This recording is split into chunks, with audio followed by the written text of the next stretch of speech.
Honorable members, please take your seats. The sitting is about to start.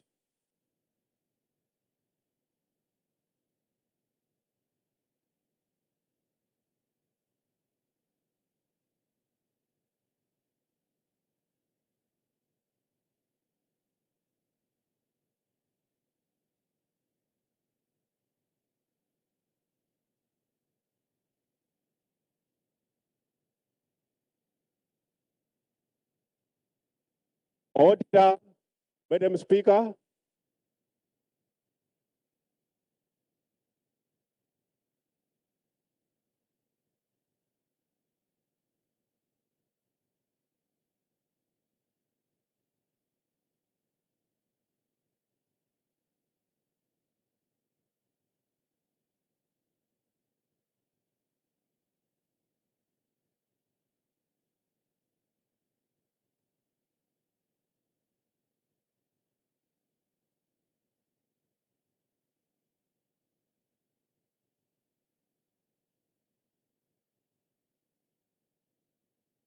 Good morning, honorable members. May we please remain standing for a moment of silence.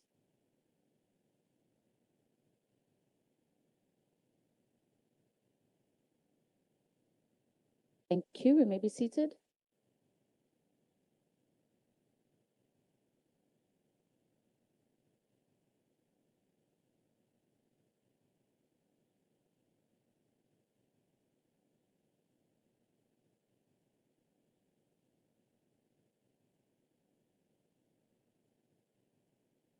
Thank you, honorable members. We will move on to item 2 of the order paper. Honorable members, may we now take a moment to hold in our thoughts and prayers all those souls who have departed from us in the recent times, whether through natural causes, tragic acts of violence, or fatal road accidents. We wish in particular to remember the following individuals: Reverend Jesse Lewis Jackson Sr., who departed peacefully on the 17th of February 2026 at the age of 86. Born in Greenville, South Carolina in 1941, Reverend Jackson rose from modest beginnings to become one of the world's most influential champions of civil rights, justice, and human dignity. For more than 6 decades, he fought tirelessly for equality in the United States and internationally. A protege of Dr. Martin Luther King Jr., he marched in Selma and later founded organizations such as Operation Push and the Rainbow Push Coalition, which advanced the rights of marginalized communities globally. He became the first African-American candidate with a viable path to the US presidency, running for the Democratic nomination in 1984 and 1988. Paving the way for future leaders like President Barack Obama.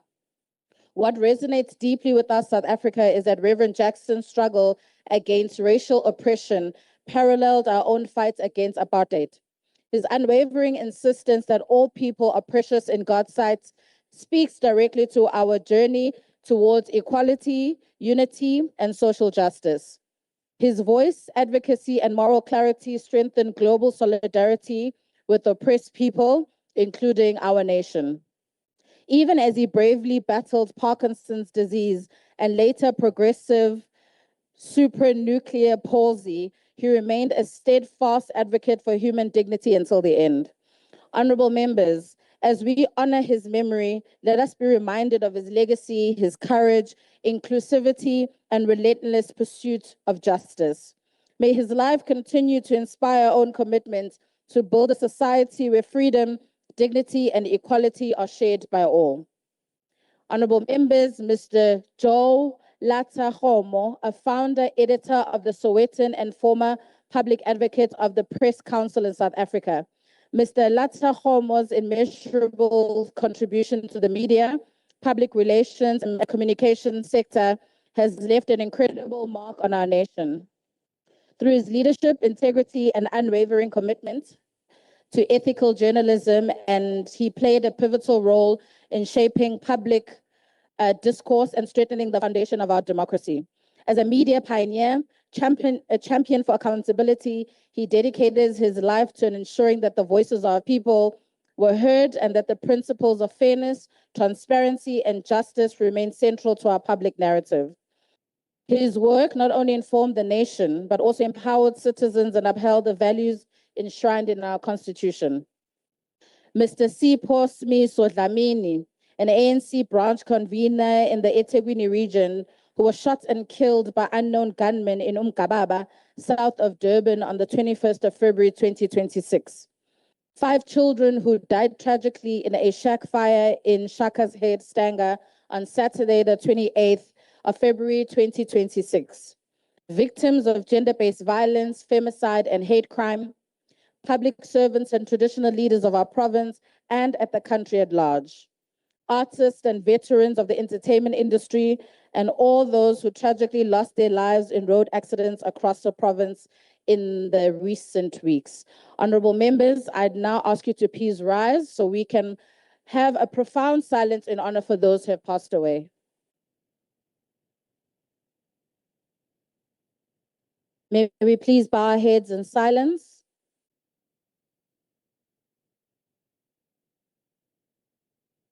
May the Lord bless their eternal souls. Amen.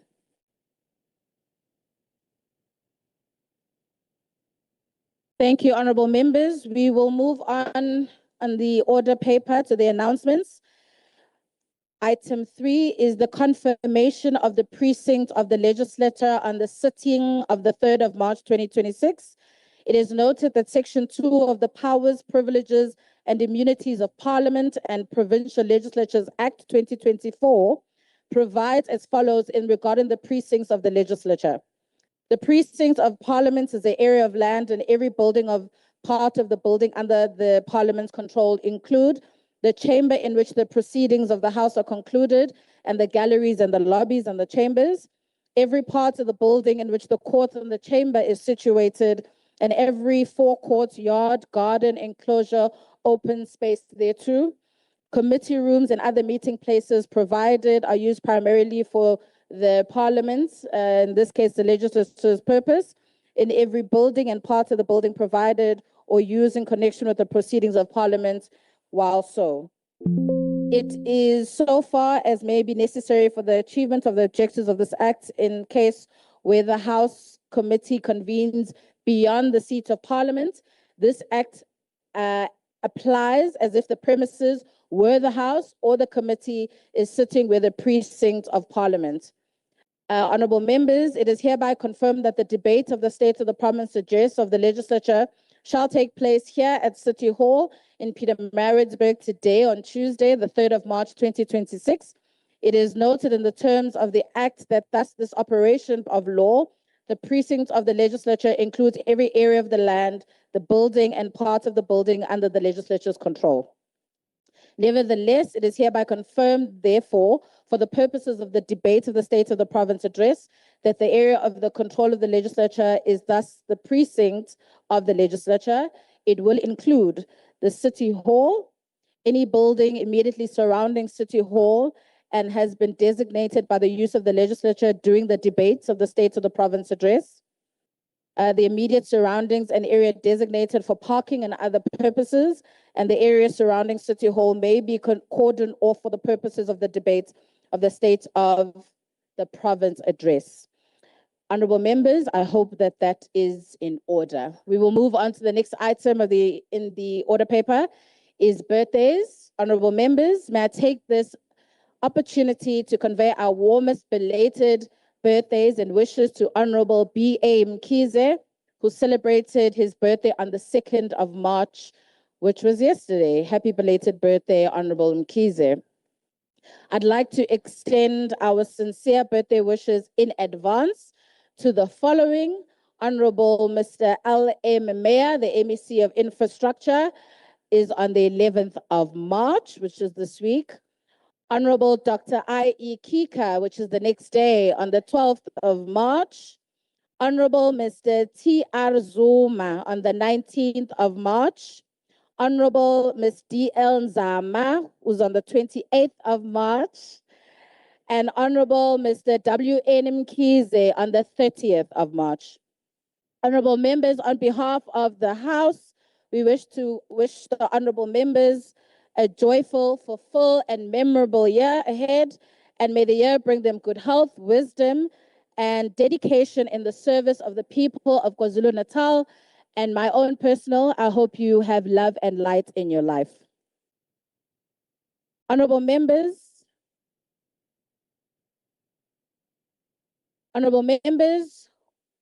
we continue with the order paper. KwaZulu-Natal Legislature commemorates the 2026 Commonwealth Day under the theme Unlocking Opportunities Together for a Prosperous Commonwealth. Commonwealth Day is celebrated annually on the second Monday in March by the 56 member states of the Commonwealth nations. In 2026, Commonwealth Day will be observed on Monday, the 9th of March, across all Commonwealth countries. The theme for 2026 is Unlocking Opportunities Together for a Prosperous Commonwealth. Honorable members, the day promotes shared values, democracy, human rights, peace, good governance, diversity, and a sustainable development.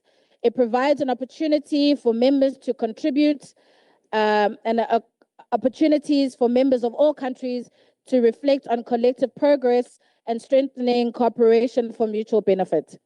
As an institution that upholds democracy and democratic principles, public participation, KZN Legislature joins all Commonwealth nations in commemorating this day by promoting civic awareness, youth engagement, and international solidarity. Honorable members, we also observe Lenten season. Many Christians across our province, our country, and around the world have entered the sacred period of Lent. This period began on Ash Wednesday and will continue for 40 days, concluding with the commemoration of Easter. Lent is a solemn and reflective season in the Christian calendar. It commemorates the 40 days Jesus Christ spent fasting in the wilderness, representing a time of preparation, sacrifice, and spiritual discipline. During this period, Christian believers engage in prayer, fasting, acts of charity, and personal reflection as they seek renewal and faith and spiritual growth. Honorable members, the legislature acknowledges and respects diverse faiths, traditions represented among our staff, our members, and our broader community. We extend our well wishes to all those observing this important period, and trust that it will be one of strength, peace, spirituality, and upliftment, and all members, I should observe this. Honorable members, this is also the month of Ramadan, and on behalf of the legislature, I wish to extend our warmest greetings to the Muslim community of our province and across South Africa as they observe the holy month of Ramadan. The sacred month commenced at sundown on the 17th of February, which was the first day of fasting, and the 18th of February 2026, following the official sighting of the crescent moon. Ramadan is expected to continue until the 20th of March 2026, subject to the sighting of the new moon that marks the end of the month and celebrates Eid. We wish to, for all those observing the blessed and spiritual fulfilling Ramadan, may this period of fasting, prayer, and charity bring peace, strength, and renewed purpose for all those who partake. I wish to wish everyone a happy Ramadan. Honorable members, this is also the Human Rights Month. As we commemorate Human Rights Month in the month of March, we are reminded that this period serves as a period of sacrifices that pave the way for our constitutional democracy and the fundamental rights we enjoy today. Human rights is observed to reinforce our collective commitment to the Bill of Rights and to remember the tragic events of 21st of March 1960, when 69 peaceful protesters were killed at Sharpeville at the event that exposed the injustices of apartheid to the world. Human Rights Day, observed annually on the 21st of March, continues to remind us of our duty as public representatives and as citizens to protect and to promote equality, dignity, freedom for all. In 2026, the national theme builds on the ongoing efforts to strengthen our culture of social justice and human rights in South Africa. As we mark this important month, I urge every single member to encourage our communities to foster tolerance, unity, and mutual respect, to embrace our diversity, and to reject all forms of discrimination, racism, xenophobia, gender-based violence, and related intolerances, and to strengthen the social cohesion and build our nation across KwaZulu-Natal. Let us use Human Rights Month to reaffirm our commitment to building an inclusive, just, non-discriminatory society in which every person is protected and every dignity is upheld. Honorable members, it is International Women's Day. I would like to draw your attention to the fact that 8th of March is observed globally as International Women's Day, a day dedicated to recognizing, celebrating our culture, political and socio-economic achievements of women across the world. In 2026, the United Nations has declared the official theme, Rights, Justice, Action for all women and all girls. This theme calls on societies to confront and dismantle the structural barriers that prevent women and girls from fully enjoying their rights, whether in education, health, safety, economic participation, leadership, or access to justice. International Women's Day urges us not only to celebrate women, but to strengthen our commitment to gender equality by challenging discrimination, addressing biases, and ensuring that justice systems, policies, social norms are actively protected and empower women and girls in every sphere of life.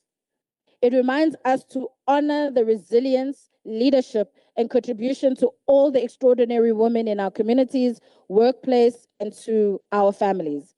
As a legislature, let us use this day to reaffirm our dedication to creating a society where every woman and girl who live in it live with dignity, safety, equality, opportunity, and where the rights are not only recognized, but are realized.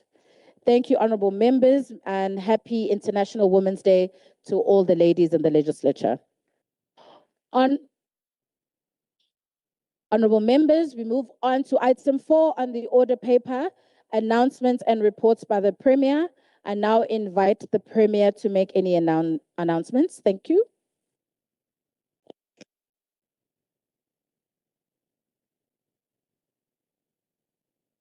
Thank you, Madam Deputy Speaker. Madam Speaker, for members of the Executive Council, the LOG MEC Duma,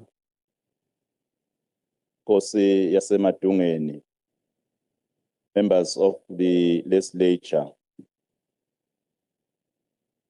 the Chief Whip and the Chair of Chairs.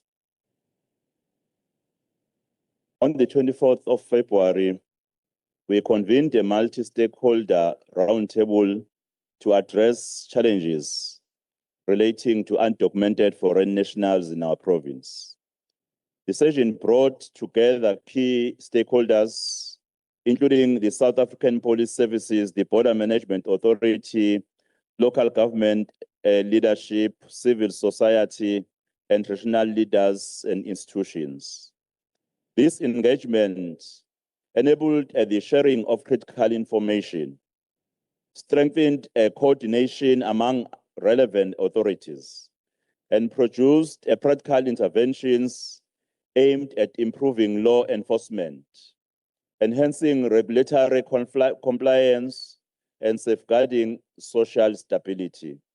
Through this collaborative approach, we reaffirm our commitment to addressing the matter in a manner that upholds the rule of law, protects human dignity, and promotes social cohesion within our communities. Madam Deputy Speaker, recent data indicates that certain serious crime categories, particularly murder, have recorded a meaningful decline in KwaZulu-Natal. During the third quarter, October to December of the 2025-2026 financial year. While we welcome this progress, we do so with humility and vigilance. We understand that behind every statistic is a family, a community, and a life affected. We are encouraged that this improvement coincides with intensified community participation in our anti-crime programs. Crime prevention cannot be sustained through policing alone.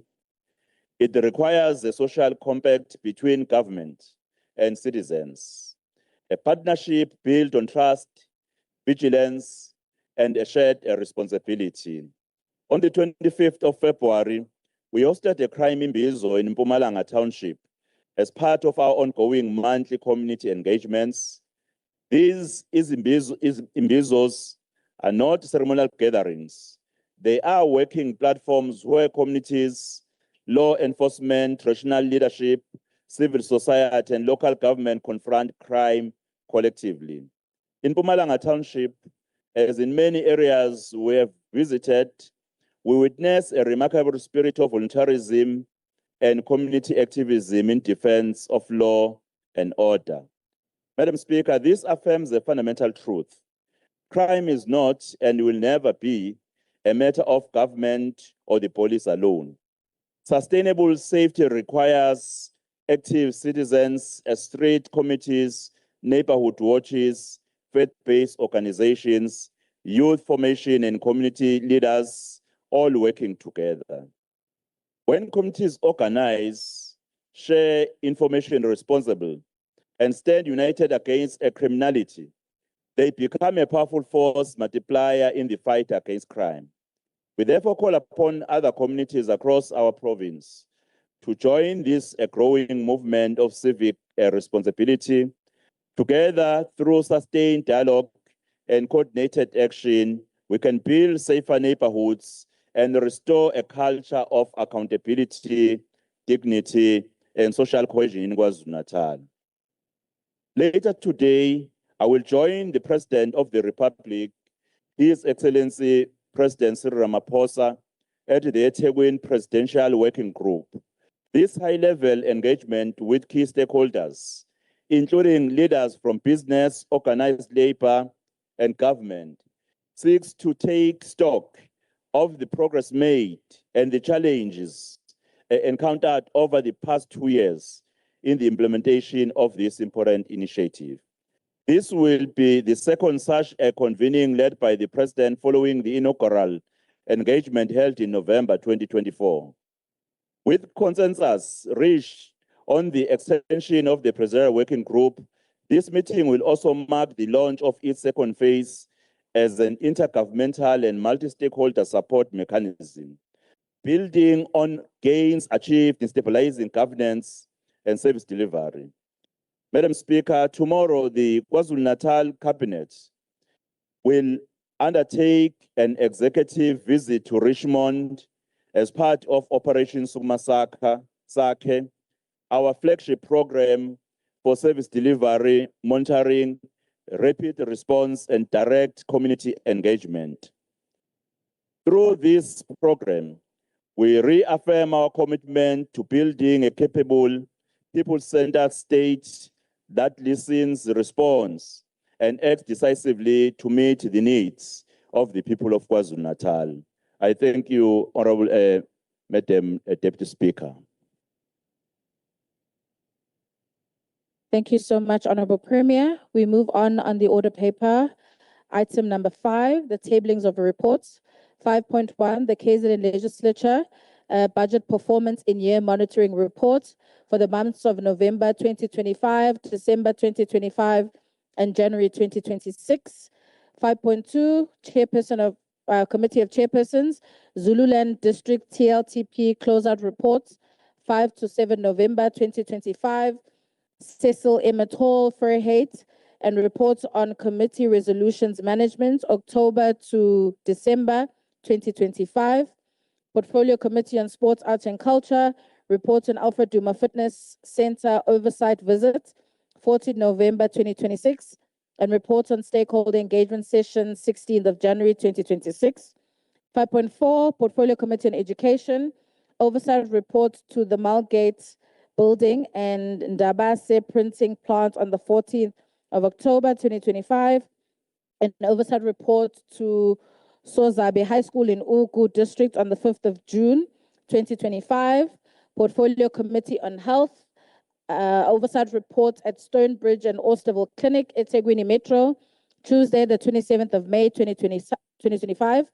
Oversight reports, festive states of readiness at Ngwelezane Hospital, King Echwayo District on Wednesday, the 19th of November, 2025.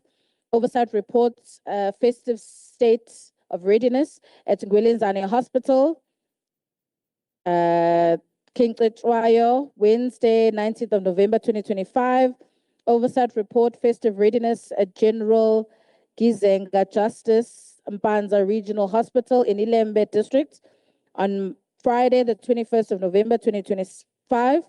Health oversight report, states of readiness at Port Shepstone Regional Hospital and GJ Crooks Hospital in Ugu District on Tuesday, the 2nd of December, 2025.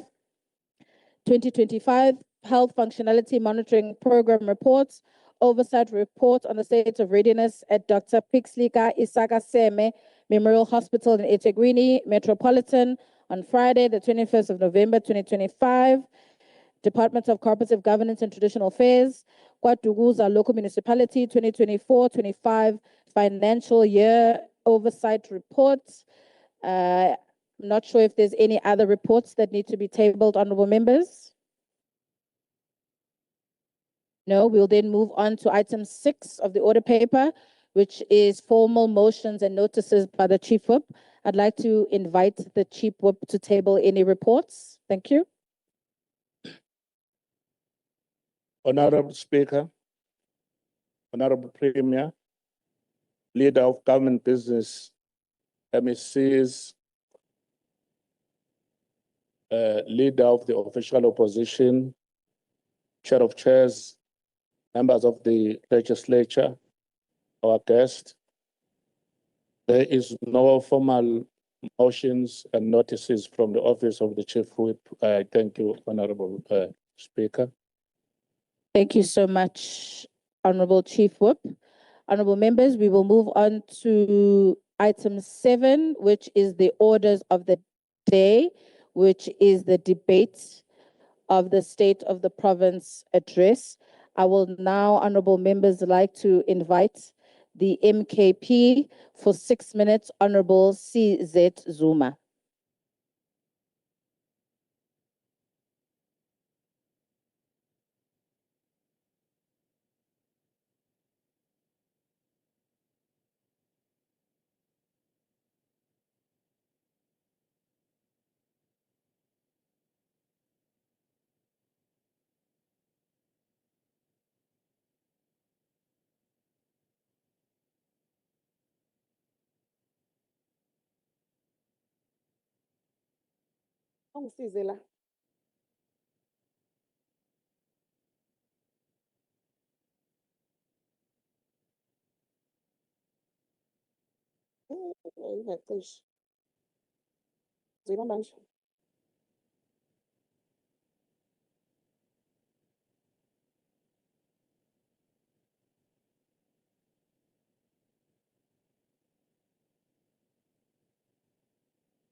Madam Speaker, honorable members, Chief Whip of Umkhonto weSizwe Nkosi Uchiliza, and people of KwaZulu-Natal.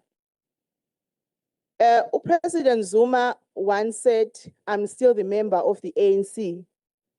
Kodwa angisiyona i-ANC kaRamaphosa. Ngoba uRamaphosa wadayisa ngabantu abamnyama. Leyo nto siyayibona kwi-province yaKwaZulu-Natal.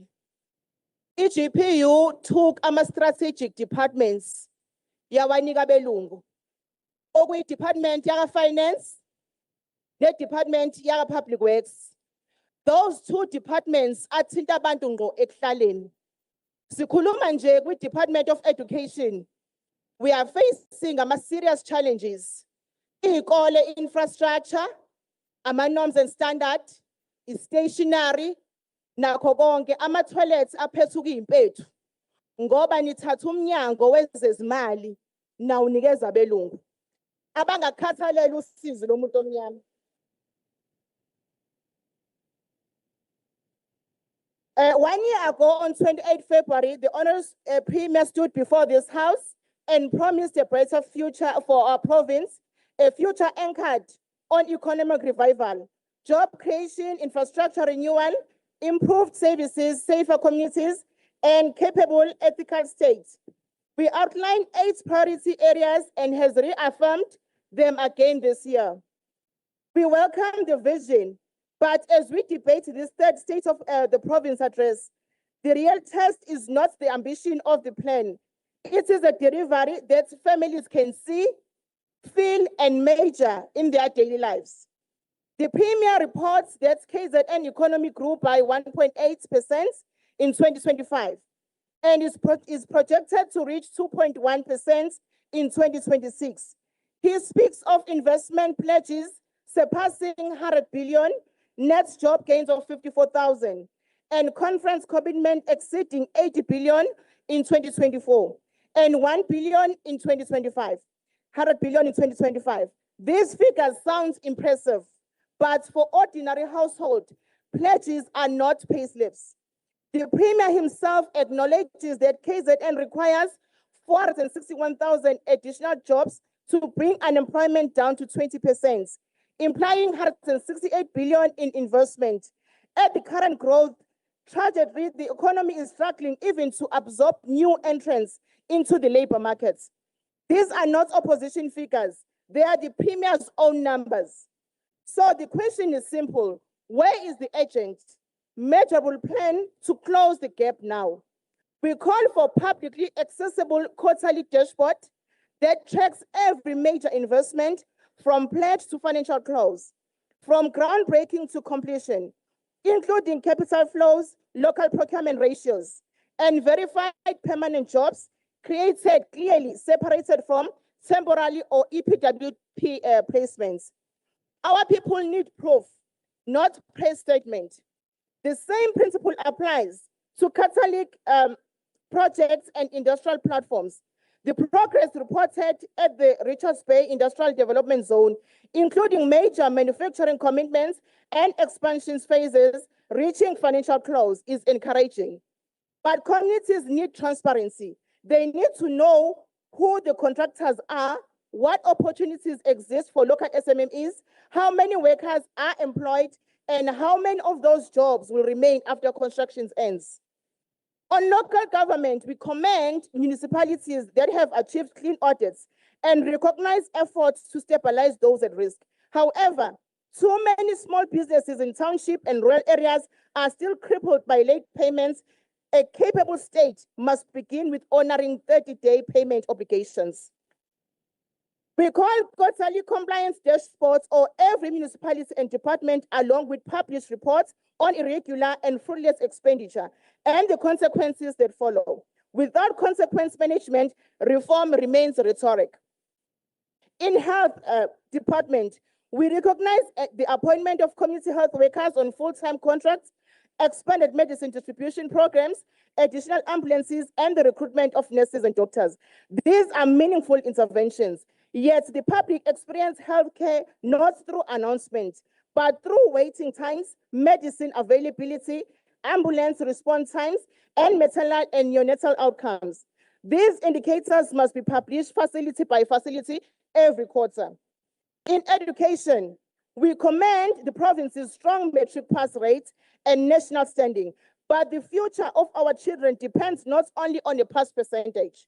It depends on literacy and numeracy foundations, subject proficiency, dropout rates, teacher attendance, and school infrastructure's quality. Excellence must be sustained through measurable outcome at district level.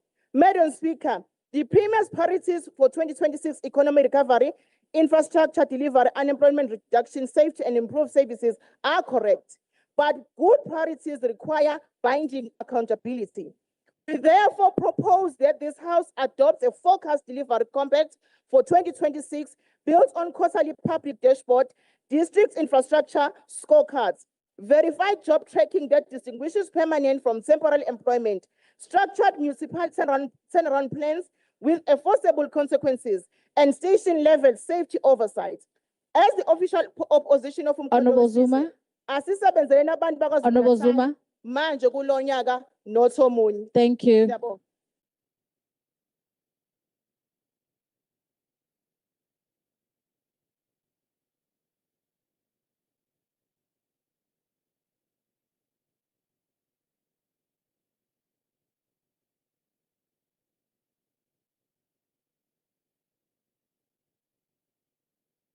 Thank you, honorable members. The next honorable member for 12 minutes from the IFP, Honorable M. Kaula.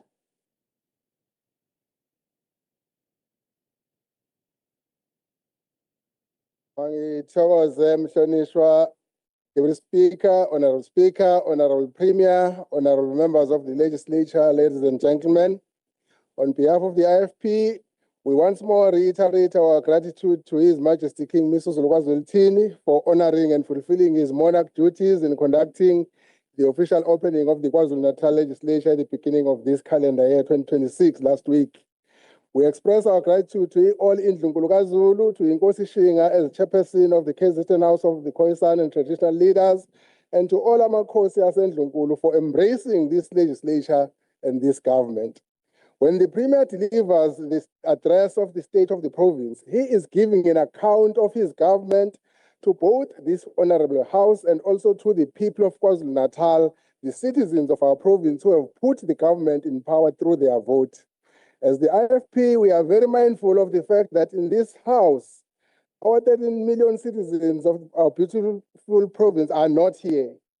Of the few delegates of the province who are here, we also have amongst them that small group of those who will never accept anything good delivered by Premier Ntuli, who will never accept anything, no matter how thoughtful, progressive, or remarkable. But if it is said by Premier Ntuli, they must rubbish it.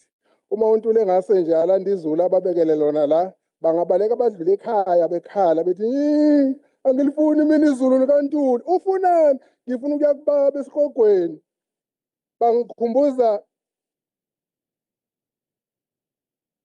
Bangikhumbuza udaba emlandweni lwendoda indodana yayo kanye nembongolo. Ake siqembu lenkatha sikhulumeke nezakhamizi zesifundazwe sakho. Order, honorable members, order. Ake siqembu lenkatha sikhulumeke nezakhamuzi zaKwaZulu-Natal ezisithumileyo, and those in the House who will be truly objective to the Premier's account. On Friday last week, the Honorable Premier gave a detailed, informative, and well-worked, honest account of the performance of the 7th administration of KwaZulu-Natal. In your report, Honorable Premier, you reminded us that in May, June 2024, KwaZulu-Natal was faced with a binary of situations, a choice between the road to unity or the road to divisions and chaos, a choice between the road to stability or the road to regression, a choice between the road to disciplined governance or destructive opportunism. I want to expand, Honorable Premier, and say a choice between logic or illogic, a choice between rational or irrational, a choice between upset or soundness of minds.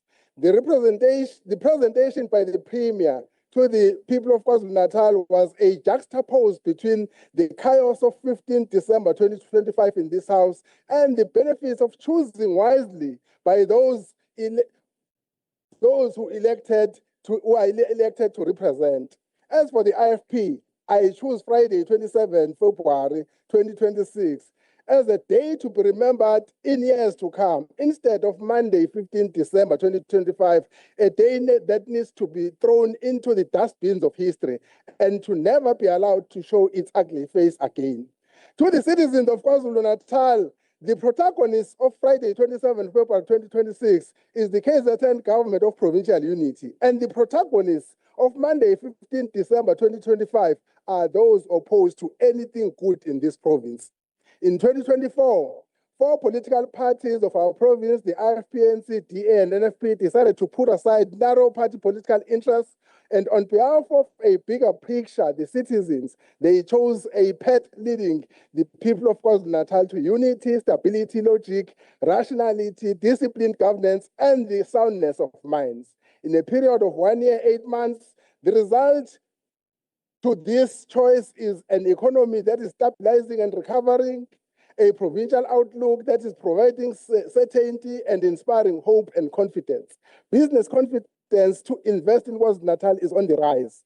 The result is a province that is at war with thugs, extortionists, and quick rich scheme fixers who shortcut processes and right to opportunities worldwide at the expense and at the plight and misery of South African people. This province is turning the corner. Provincial departments are servicing the people with speed, enthusiasm, and dedication. Provincial education has, for the first time in history post-1994, surpassed all provincial departments and became #1 in metric results. The province is a continuous construction site on the N3 from Durban to Pietermaritzburg and the Spaghetti Junction, with both projects slowly becoming world-class freeways of our times. The Port of Durban has drastically reduced its waiting time for the cargo ships that dock in Durban. The city of Richards Bay is booming with industrial development.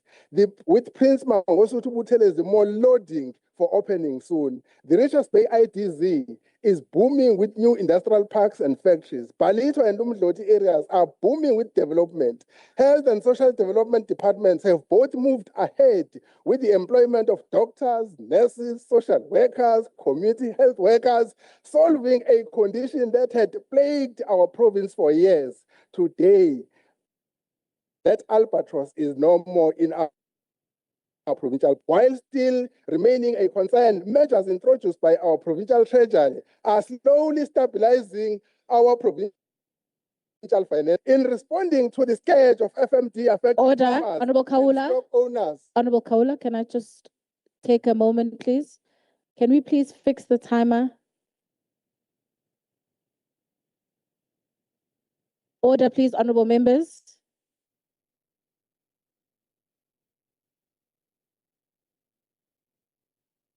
Order, honorable members. Thank you. Honorable Kaula, you may continue. Oh, In responding to the scourge of FMD sorry, Honorable Kaula. and stock owners in the province, Sorry, honorable members, we're just having technical difficulties.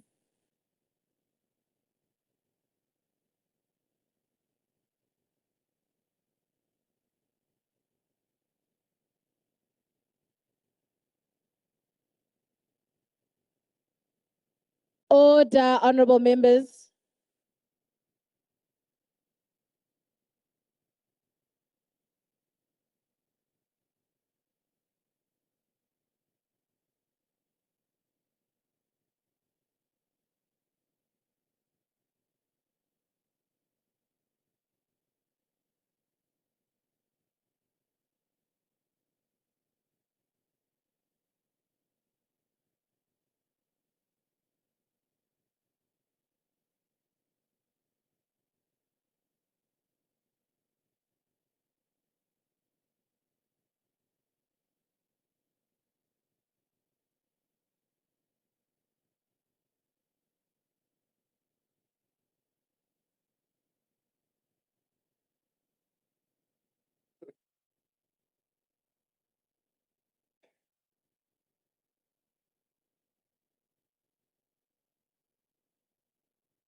Thank you, honorable members. I do apologize about that. Honorable Kaula, you may continue.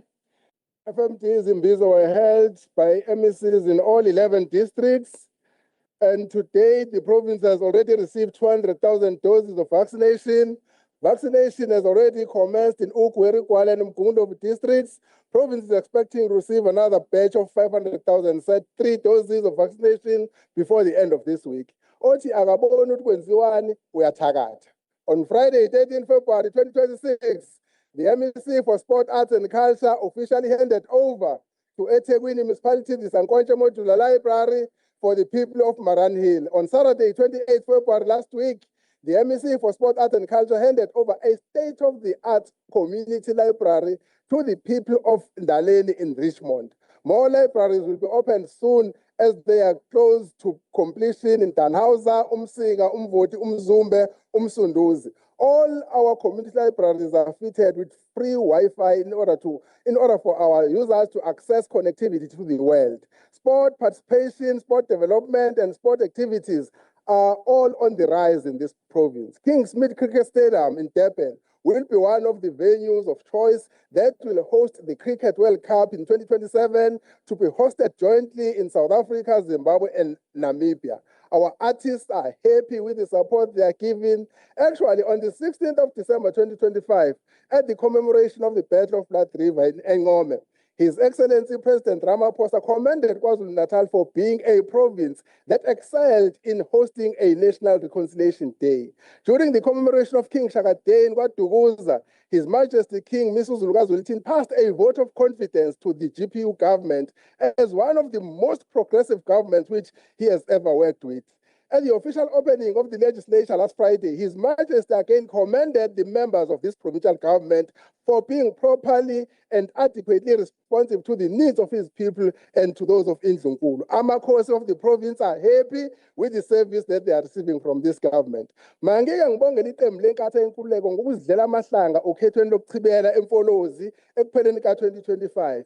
Kube eMzumbe mhla ka-13 February kanye nakwaNongoma ngomhla ka-25 February ngesonto eledlule. Kuthule kuthe cwaka ezweni, kupholile akunamsindo. Okusho ukuthi kusazoke kuphole kamnandi KwaZulu-Natal, kuthule kungenamsindo kanje njengoba inkatha isazoqhubeka nokuvala imlomo kwaNongoma mhla ka-18 March ebaqulusini mhla ka-18 March. Masibongele umhlonishwa uNqamalala ngesevisi encomekayo ayamukela ku-Ward 14 eNkandla ekhanseleni lakhe elisebenzayo. Ngisekhona lapho iqembu lenkatha yenkululeko ledlulisa amazwi okuthokoza ngomsebenzi omuhle owenziwe nguhulumeni waseNingizimu Afrika ukwelekelela izinsizwa zakithi ezabe ziluthwe ngomsebenzi mbumbulu kanti ziyofakwa empini yaseRussia ngokuba zibuyiselwe ngempumelelo ekhaya.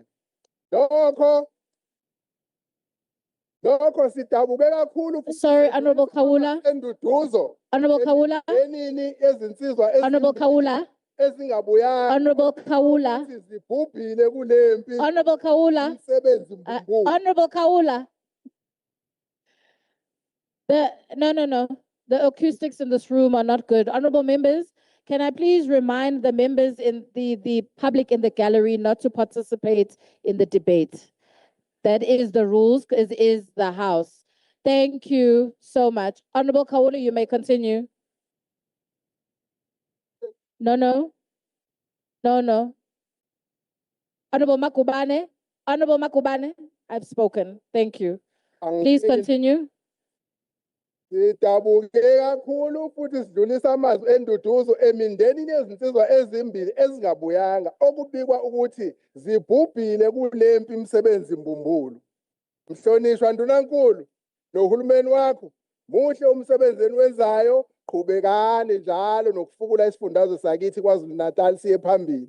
Ongakaboni uzoze abone. Mhlonishwa Zuma, when the Premier allocates departments to MECs, he does not do so on the basis of color or race. He does so on the basis of ability. And I can assure you, all these MECs appointed by the Premier are equal to the task. And therefore, Premier and your government, thank you very, very much. I thank you, Speaker. Thank you so much. Honorable members, before I call the next member, can I just bring to your attention Rule 56 about conversing aloud? This is not like the gallery. The acoustics are much louder. So can you please be cognizant when you are conversing with each other, that it is louder. So can we please just take note of Rule 56? I would like to again remind the public in the gallery not to participate in the debate. I may please ask then the next member for 6 minutes from the MKP, Honorable JPN Gasa.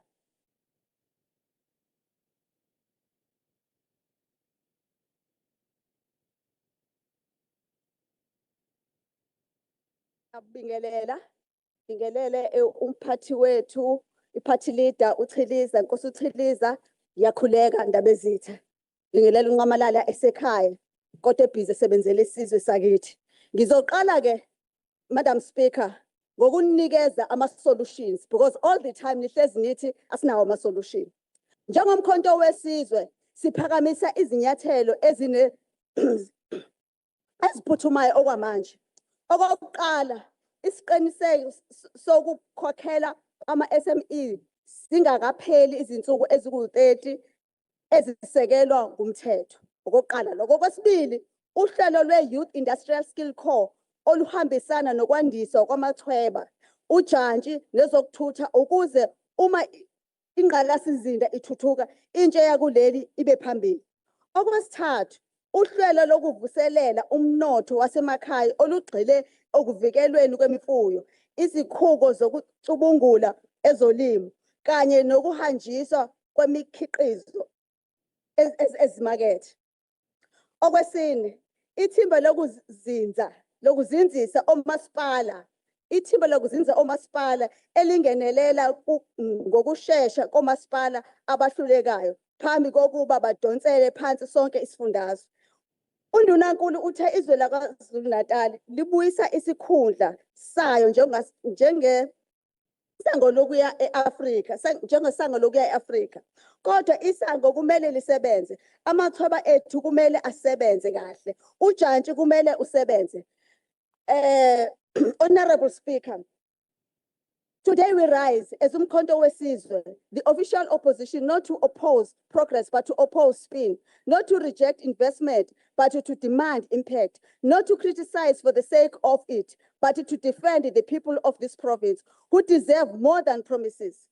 Premier, you have announced 100 billion in investment pledges. You have spoken of 1.8% growth in 2025 and projected 2.1% in 2026. You have highlighted over 100,000 potential jobs on paper. It sounds impressive. But honorable members, our people do not live on paper. They live in townships where unemployment stands at 30.8%. They live in rural communities where roads are collapsing. They live in communities that cannot provide water, electricity, refuse, removal, or dignity. The question before this House is simple. Are these figures transforming lives of merely decorating speeches? Yes, the July 21 unrest and COVID devastated our economy.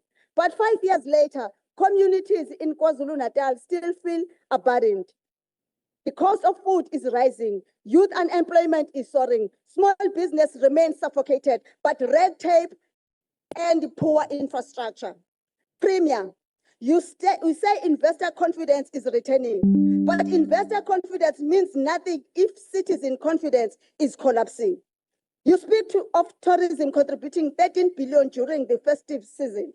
This is welcome, but tourism jobs are often seasonal, low-paying and concentrated in certain corridors. What is the long-term industrialization plan? Where is the provincial manufacturing revival strategy? Where is the township economy master plan, which measuring targets? We are told 216 million is allocated to repair potholes, 3.12 million square meters of damaged roads. That sounds bold, but honorable members, potholes are not the disease, they are a symptom. They reflect years of under-maintenance, procurement irregularities, and weak oversight. We cannot clap for repairing what should never have been allowed to collapse. We welcome the 4.1 billion infrastructure program and the 3.6 billion in Central project. We support job creation, especially the 6,842 projected jobs. Mingaki kule misebenzi ehlala ehlala onomphela. Mingaki eya kosokontileka abaxhumene nezepolitiki njenganalobo baba kade kedla njengamanje. Mangaki ama-SME akhokhelwe ngesikhathi.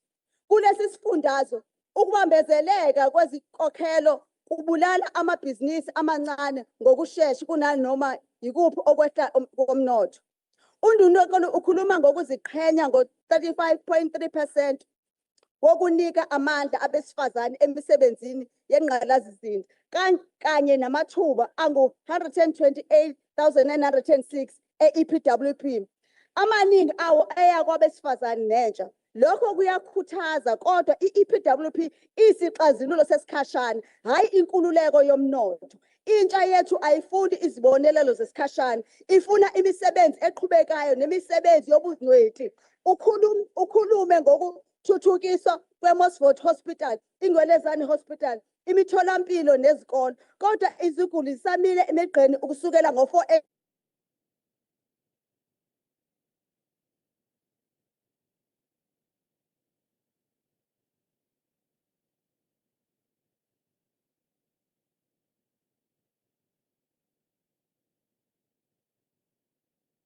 amahora amaningi.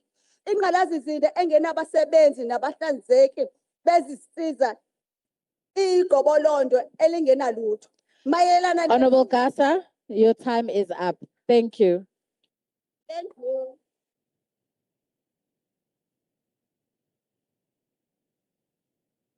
Thank you so much. The next honorable member for 5 minutes from the ANC, Honorable HGS Mavimbela.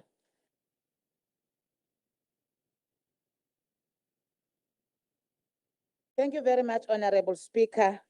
The successful opening of the legislature last week reflected for more than a ceremonial commencement of our legislature calendar, but also demonstrated the endurance of democracy, the stability of our institution, and the triumph of a world-class constitutional order built by our glorious movement, the African National Congress.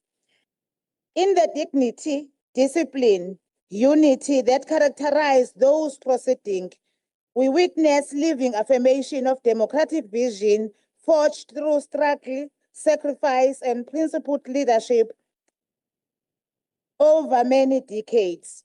The fact that this moment unfolds as our nation marks 70 years since the historic Women's March of 1956 and 30 years since the adoption of our democratic constitution gives it an even more profound historic significance, for it is in this very period that the legislature it's led by a capable woman, uMagubela we-African National Congress, elandela abanye ospika abalidile nationally nala KwaZulu-Natal, ukukhombisa ukuthi umzabalazo ka-1956 awuwelanga phansi, but has found expression in the leadership and authority women exercise within the democratic institution today.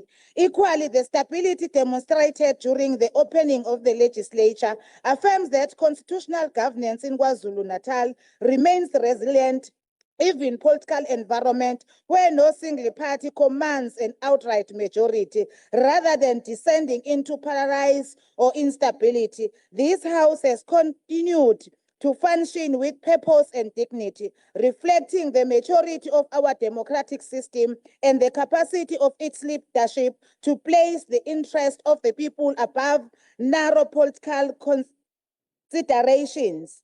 This stability, not accidental, but rather product of this constitutional culture, which has been carefully nurtured over 3 decades and guided by the enduring principles of the ANC that forged it. We therefore welcome both the address by His Majesty the King, Misuzulu Kazwelithini, and the State of the Province address delivered by the Premier Umpemba as important contribution to the democratic life of our province.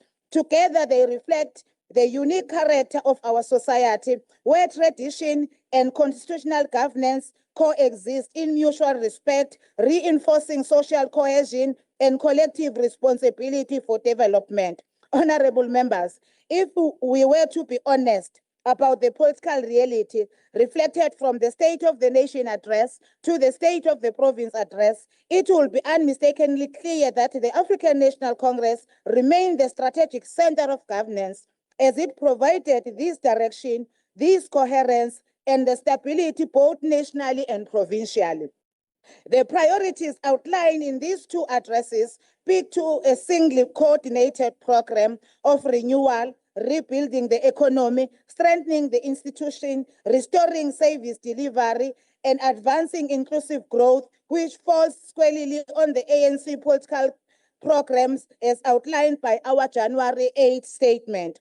Honorable members, this alignment is not coincidental, but it reflects the capacity of the ANC to translate political vision into governmental action across all spheres of the state. It is through this leadership that decisive reforms have been undertaken to stabilize the energy sector and bring end to load shedding, unlock infrastructure investment exceeding 1 trillion, and rebuilding confidence among investors, workers, and communities alike. In fact, if this intervention that have begun to yield measurable outcome, such as economic growth, returning after a prolonged period of stagnation, improving fiscal stability, and expanded employment opportunities through programs that have created more than 2.5 million work opportunities nationwide.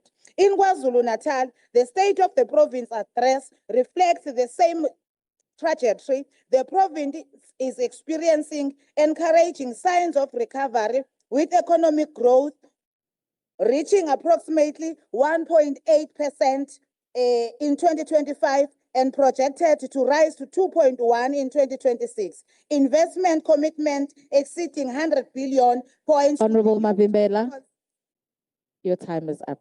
Thank you so much. Thank you, Honorable Speaker. Honorable members, the next honorable member for 6 minutes from the MKP, Honorable L. Matlekwana.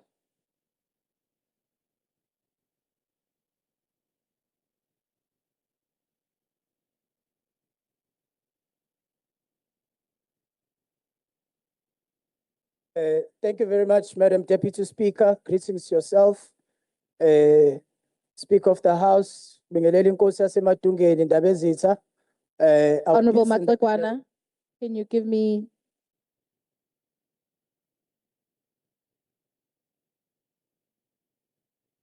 Thank you.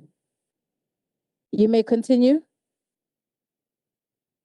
Madam Speaker, Honorable Premier and the people of KwaZulu-Natal, we have listened to the Premier's address on Friday, titled The Inspiring Hope. But Madam Speaker, hope is not a budget line item.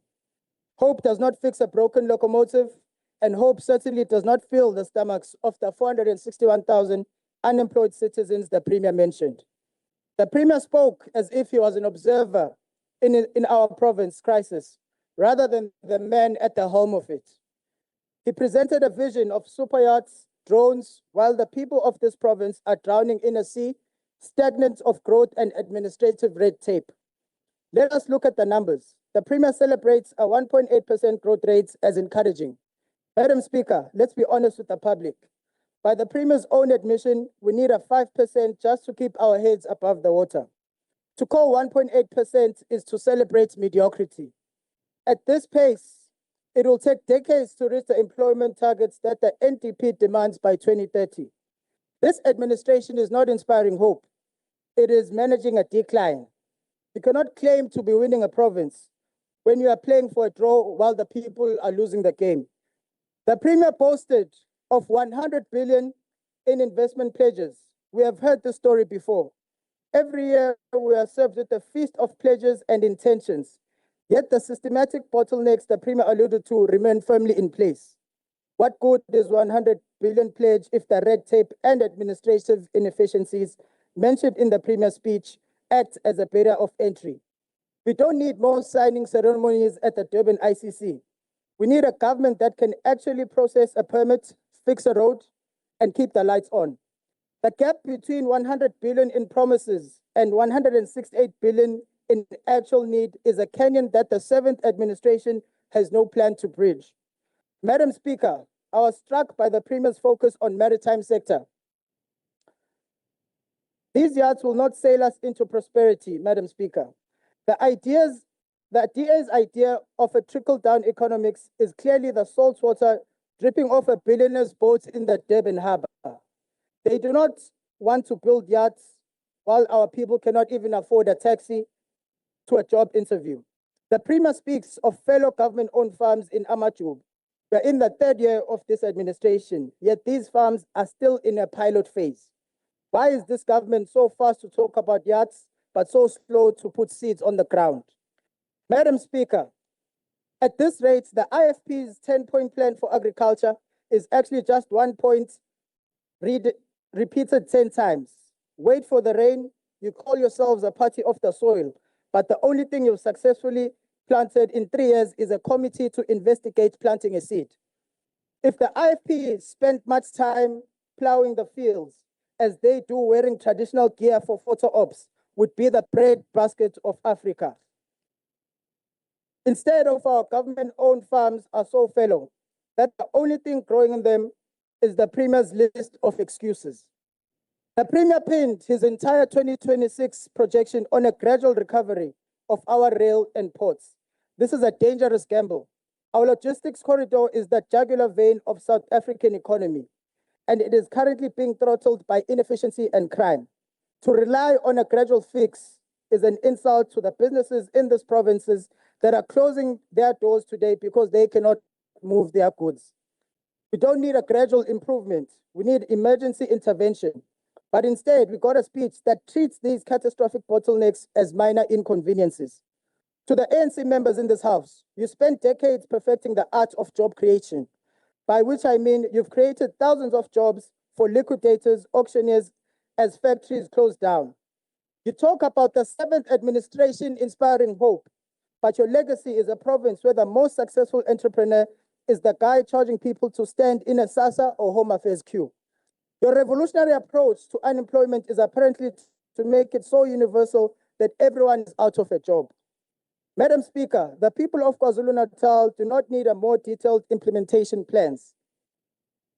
The SOPA is a collection of ifs and maybes. If the ports improve, maybe we'll go. If the ports materialize, maybe we hire. The people cannot support a vision built on maybe. We need a government that works, a government that builds, and a government that delivers for the many, not just the few. Madam Speaker, since the Honorable Premier did not state what the state of the province is, let me do this House a favor and state it. Our key economic locations, such as Durban, Pinetown, and Pietermaritzburg, are in a state of despair.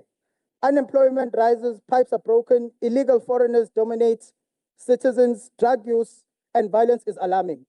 The rural areas are far worse. People have no healthcare, food insecurity is on the rise. The province suffers from a burdensome government that wastes the taxpayer ratepayer funds. Corruption is still high, and the government of provincial unity is still failing to unite this province. That is all the Honorable Premier had to say, giving us real policy solutions. I thank you.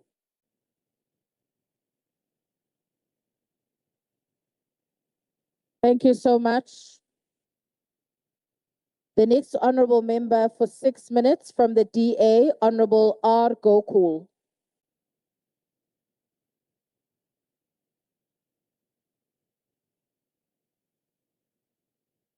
Honorable Speaker, today we respond not only to the state of the province address, we respond to the hopes, frustrations, and expectations of millions of residents who look to this house for leadership. Because outside this chamber, politics feels very different. It is felt in a mother waiting hours at a clinic, in a small business owner closing early because crime is rising, in a young graduate refreshing job applications with no reply, and in families still rebuilding their lives after floods washed away everything they owned. The people of KwaZulu-Natal are not asking for perfection. They are asking for progress they can see and feel. Let us begin by recognizing an important truth. The government of provincial unity exists because voters made a deliberate choice. They rejected dominance by one party and demanded cooperation, balance, and accountability. The Democratic Alliance respects that mandate. We entered into this arrangement not to dilute our principles, but to strengthen governance, to ensure that cooperation produces delivery and that unity produces results. But unity must never mean silence. A healthy partnership requires honesty. It requires constructive criticism, and it requires courage to say when things are not working. That is how trust is built, not only between parties, but between government and citizens.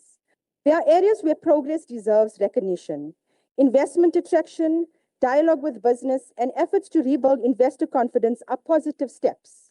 The renewed focus on infrastructure, skills development, and economic partnerships reflects an understanding that government alone cannot grow the economy.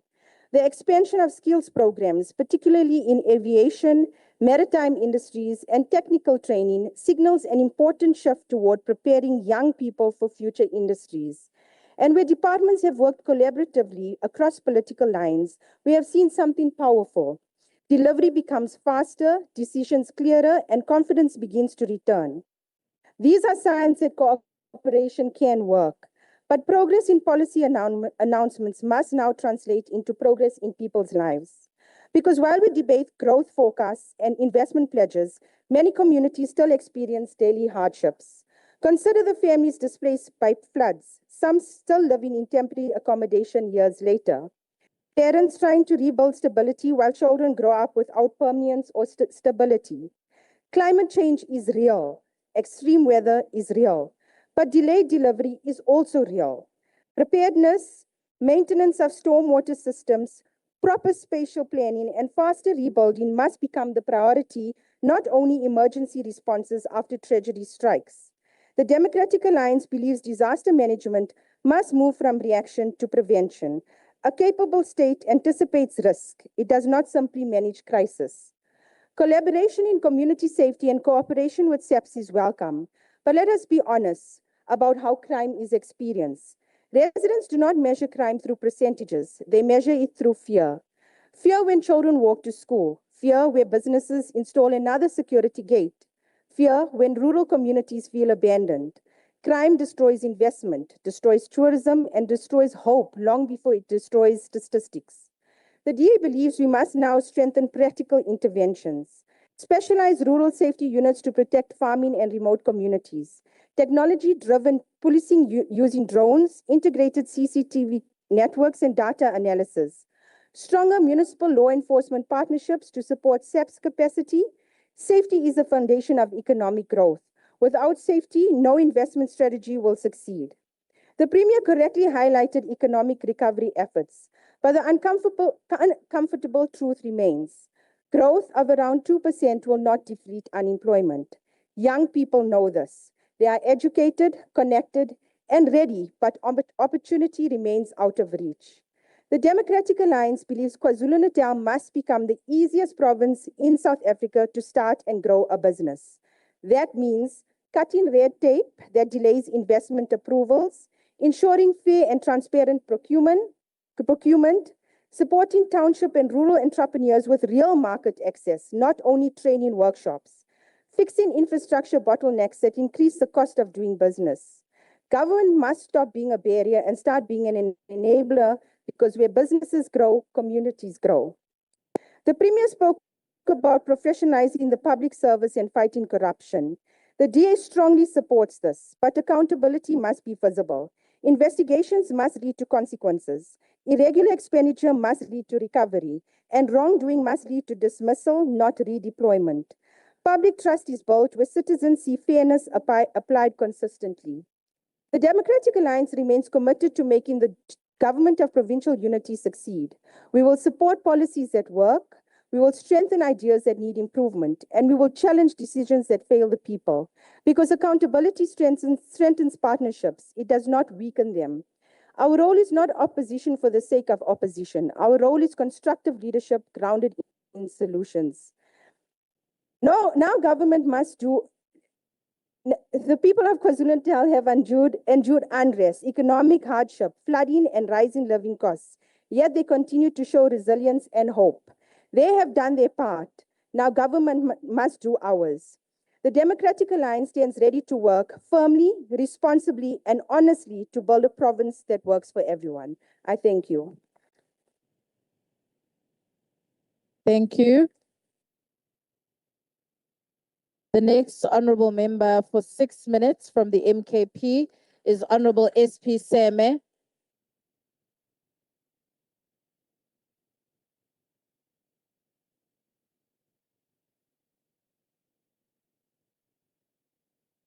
A very good morning to your good self, Honorable Speaker, Inkosi Mabuchiliza, Inkosi Yasemadunge, and honorable members, esteemed guests at the gallery, and people of KwaZulu. A very good morning. Today we rise merely not to oppose, but to expose. The Premier has delivered what he calls a progress report, but what we've had is not progress. It is repetition, not transformation, but thematic recycling. Year after year, we had the same comforting phrases: inclusion, inclusive growth, shared prosperity, from concept to impact, connectivity to lifeblood of development. These phrases have now become permanent residents in this house. But the people of KwaZulu-Natal do not eat phrases, Honorable Speaker. They do not live inside policy vocabulary. They live in unemployment, they live in stalled development, they live in unresolved traditional dispute, they live in uncertainty. And today we must confront the dangerous threat. An administrative activity is being presented as structural transformation. Honorable Speaker, inclusive growth has become the Premier's favorite expression. It appears in the maritime economy, it appears in infrastructure, it appears in digital connectivity, it appears in empowerment funds, but let us ask a simple question. If growth is inclusive, where is the measurable reduction in unemployment? If prosperity is shared, where is the statistics showing poverty decline? If funds have moved from concepts to impact, where are the audited outcomes? The speech tells us about 40 aviation trainees. It tells about 1.3 Wi-Fi hotspots. It tells about 2.7 about application to women funds, thousands of EPWP work opportunities. But we are not told how many permanent jobs exist today that did not exist 3 years ago. Temporary EPWP placements are not economic emancipation, Honorable Speaker. A province of over 11 million people cannot be transformed by boutique programs. 40 aviation trainees cannot be called a breakthrough. A proposal for a harbor cannot be called maritime industrialization. Wi-Fi installation without economic outputs cannot be called digital transformation. We demand outcome reporting, not activity reporting. Honorable Speaker, siyabonga uPremier uthembisa amakhosi nezinduna ukuthi sebenemvume to be commissioners of oath. But Honorable Speaker, there is a matter far more serious than giving traditional leaders powers to be commissioners of oath. The matter of the traditional leadership, the Commission on Traditional Leadership Disputes and Claims is located in the Office of the Premier. Its mandate is clear. It is to resolve disputes fairly, lawfully, and timelessly. Yet across KwaZulu-Natal, disputes remain unresolved. Rightful houses remain in limbo. Communities remain divided. Instead of clarity, there's confusion. Instead of resolution, there is politicization. Instead of justice, there is selective recognition.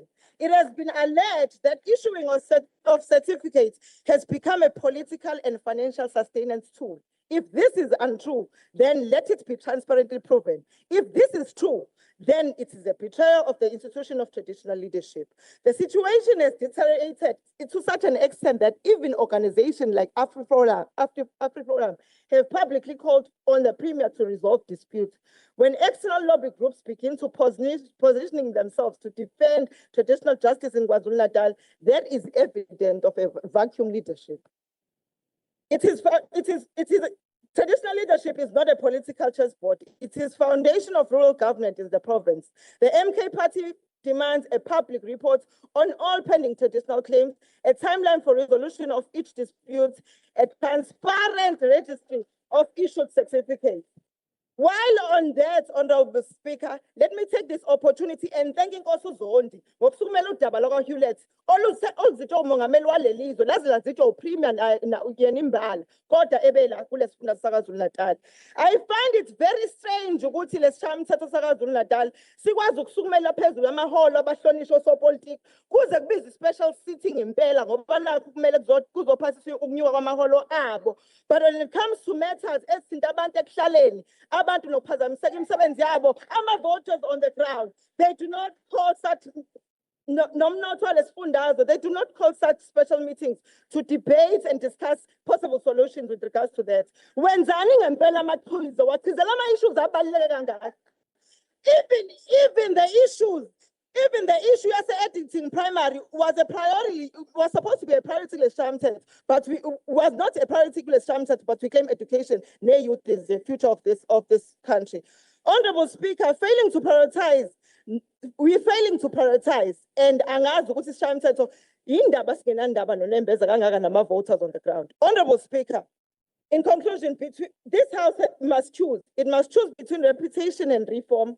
It must choose between activity and accountability. It must choose between pilot projects and provincial restructuring, between political management of traditional institutions and lawful resolution of claims. KwaZulu-Natal stands at the crossroad. The MKP refuses to normalize small ambitions. We refuse to celebrate minimalism. We refuse to applaud recycling language. We demand people scale. We demand courage. We demand integrity. We demand permanent jobs. We demand decisive leadership. Until that leadership is demonstrated, we will stand firmly and unapologetically in the opposition, not for obstruction, but for transformation. Amanda!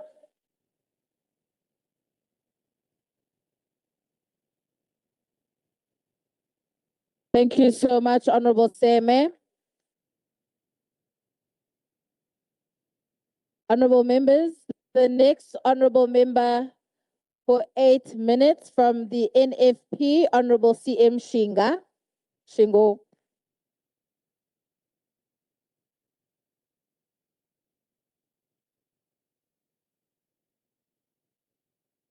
Thank you, Honorable Deputy Speaker. Honorable Speaker, Ms. Boyce, the Honorable Premier, honorable members of the executive, people of KwaZulu-Natal, members of the media.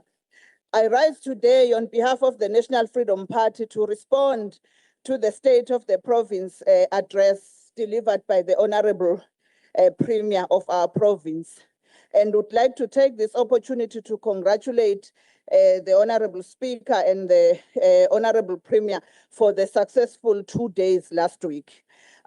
Let me begin with the words of our late leader, Zanele Magwaza Msibi, who said leadership is not about positions, it is about serving the people with honesty, courage, and compassion. These words are not just guidance for me, they are a principle that informs every decision, every program, and every intervention that we undertake as part of the government of provincial unity. Our government is committed to putting the needs of the people of KwaZulu-Natal first, above politics, above self-interest, and above expediency. With the Department of Social Development entrusted to our leadership, we are determined to make a real and visible difference in the lives of the people we serve. Our goal is simple. Every citizen should feel the impact of our work, not just in words, but in action.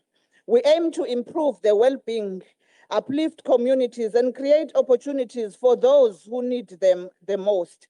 Social development is not a sideline, it is foundational, it is the bedrock of dignity, social cohesion, and community resilience. The Department of Social Development plays a central role in protecting the most vulnerable, empowering communities, and ensuring that every citizen, regardless of circumstances, can lead a life of dignity.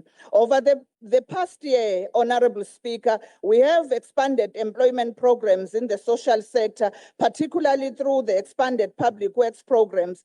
These initiatives provide opportunities for women and young people, and they go beyond income. They restore dignity, build skills, and create pathways into sustainable livelihoods. For many participants, these programs represent hope, independence, and the ability to contribute meaningfully to their communities. On the economy, we welcome the signs of stabilization and the Premier's emphasis on restoring investor confidence, especially with the province surpassing 100 billion in investment pledges and the projection of growth improving to 2.1% in 2026.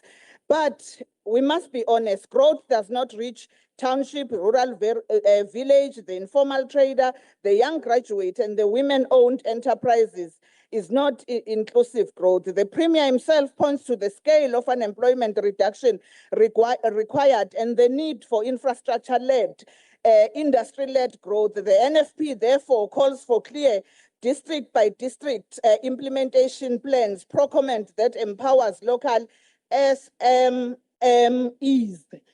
and measurable job targets that this House can track quarterly and not annually. Madam Speaker, one of the greatest achievements this year has been the strengthening of our social service system through creation of job opportunities. Over 100 social workers posts are being filled, with many appointments already made alongside the appointment of social work supervisors. Social workers are a backbone of protective and developmental services.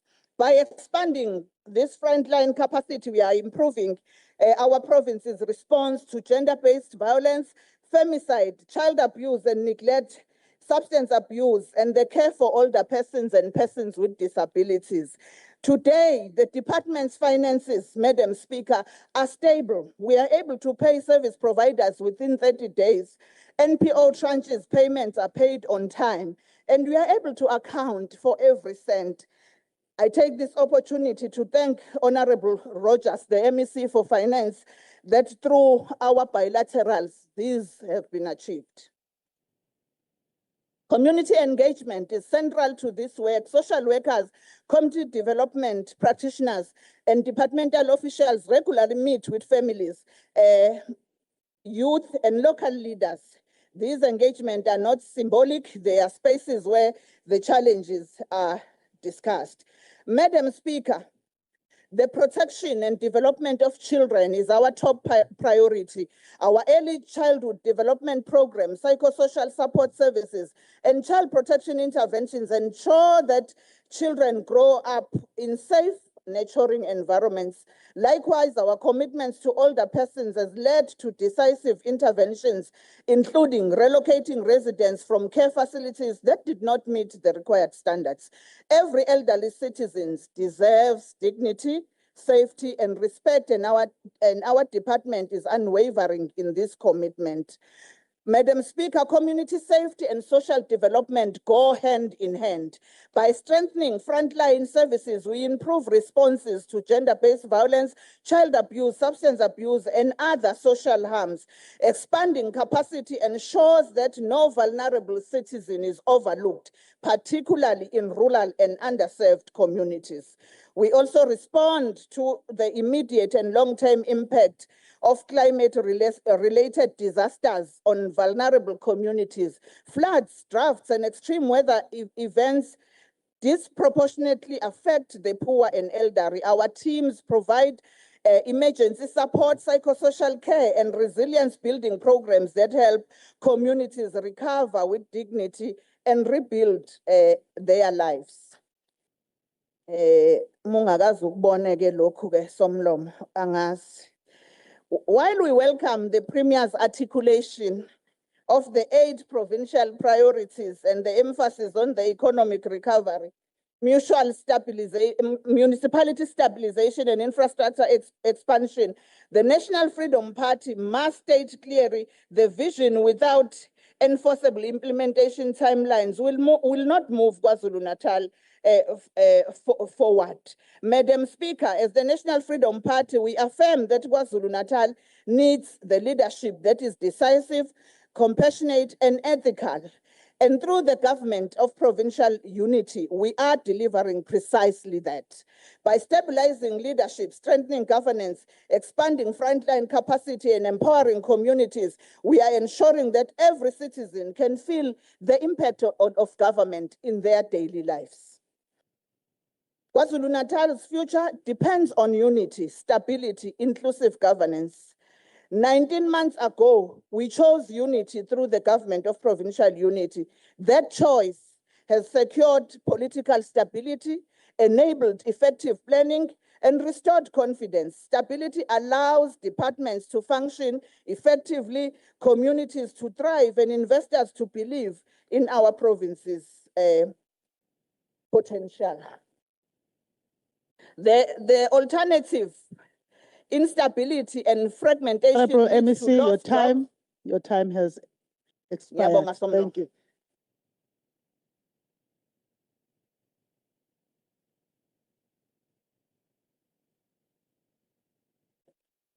We now call on Honorable M.W. Twala for 8 minutes. Thank you very much, Honorable Speaker. Let me take this opportunity and wish the only commander-in-chief we know and recognize in the diaspora on his birthday celebration today. May his unwavering courage continue to inspire the struggle for justice and dignity in South Africa. Madam Speaker and honorable members of this House, the Economic Freedom Fighters welcomes the call by King Misizulu to rename the province of KwaZulu-Natal to KwaZulu in order to restore historical identity of this province by doing away with Natal, which is of colonial origin. South Africans, blacks in particular, are reminded of the oppression every day by names and statues that are not changed or removed. The EFF has always advocated for the removal of all statues, apartheid symbols, and names that perpetuate the idea of white supremacists. Hence, we hold a firm position that we should rename South Africa to Azania. We also call for the recognition of Inkosi Yamahlubi, whose chieftaincy was taken away in 1873, who refused to submit himself and his people to colonialism. And we further call for the integration and unity of these two kingdoms. Welcome the King's call that we should all play a role in combating crime in this province. And we applaud the good work done by our General Nhlanhla Mkhwanazi for working beyond the call of duty to protect the people of KwaZulu-Natal, including some illegal immigrants who are engaged in criminal activities. They too must be subjected to the laws of this country. We further wish to condemn the illegal and unjustified attacks on Iran, which have been conducted by the genocidal state of Israel in collaboration with the United States of America. We call for peace and unity. Madam Speaker and honorable members, lies have short legs. In the year 2024 and 2025, the Premier stood before this House and promised the people of KwaZulu-Natal that the government of provincial unity was to inspire new hope for our people through driving inclusive economic growth and job creation, reducing poverty and high cost of living, building a capable and ethical developmental state. Fast forward to 2026, the Premier has failed on delivering these promises. Our people are still languishing in poverty, with recent unemployment statistics revealing that the unemployment rate in KwaZulu-Natal sits at a staggering 47%.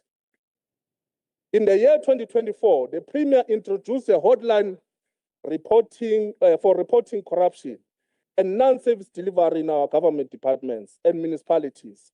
I was the first person to report about maladministration in an IFP-led municipality, which is Newcastle.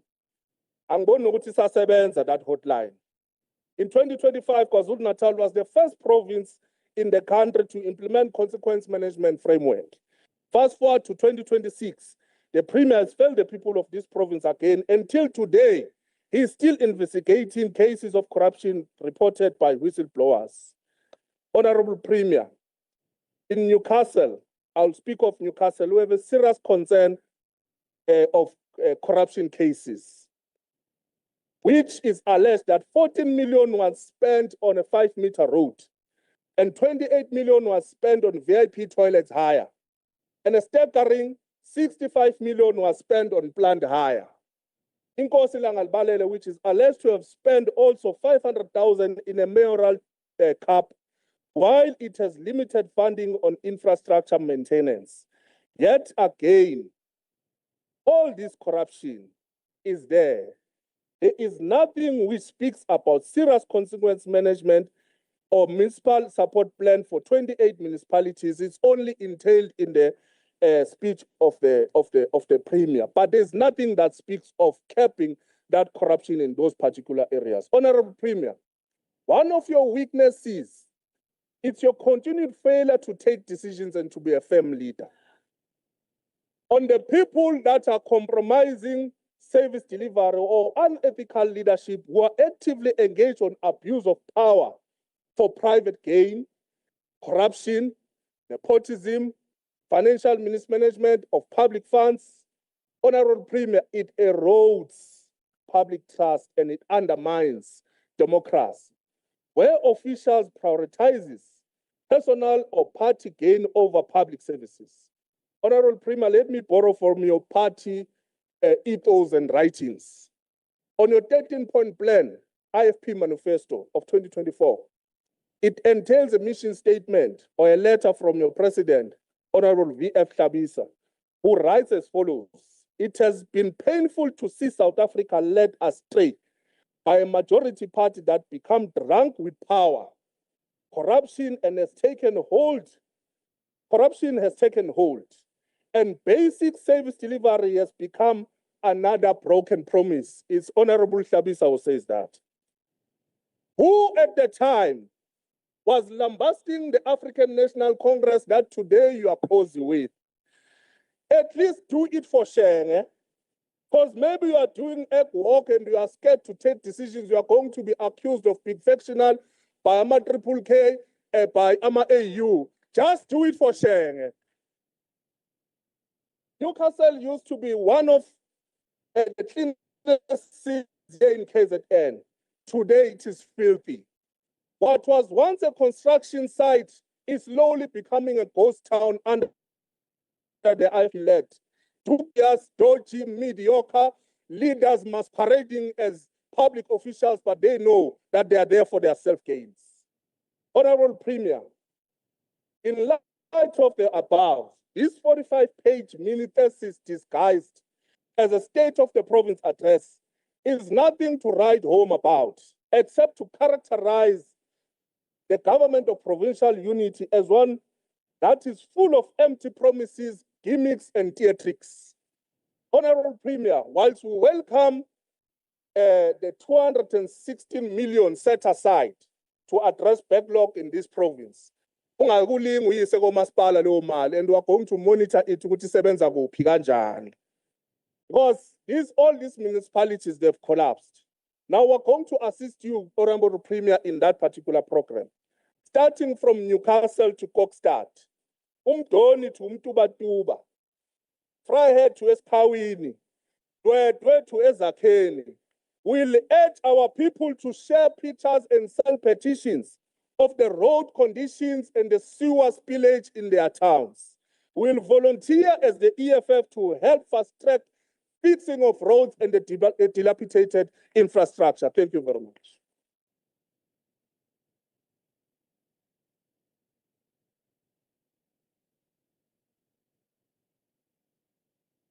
Thank you. The next member is the Honorable Dr. Aikika for 5 minutes.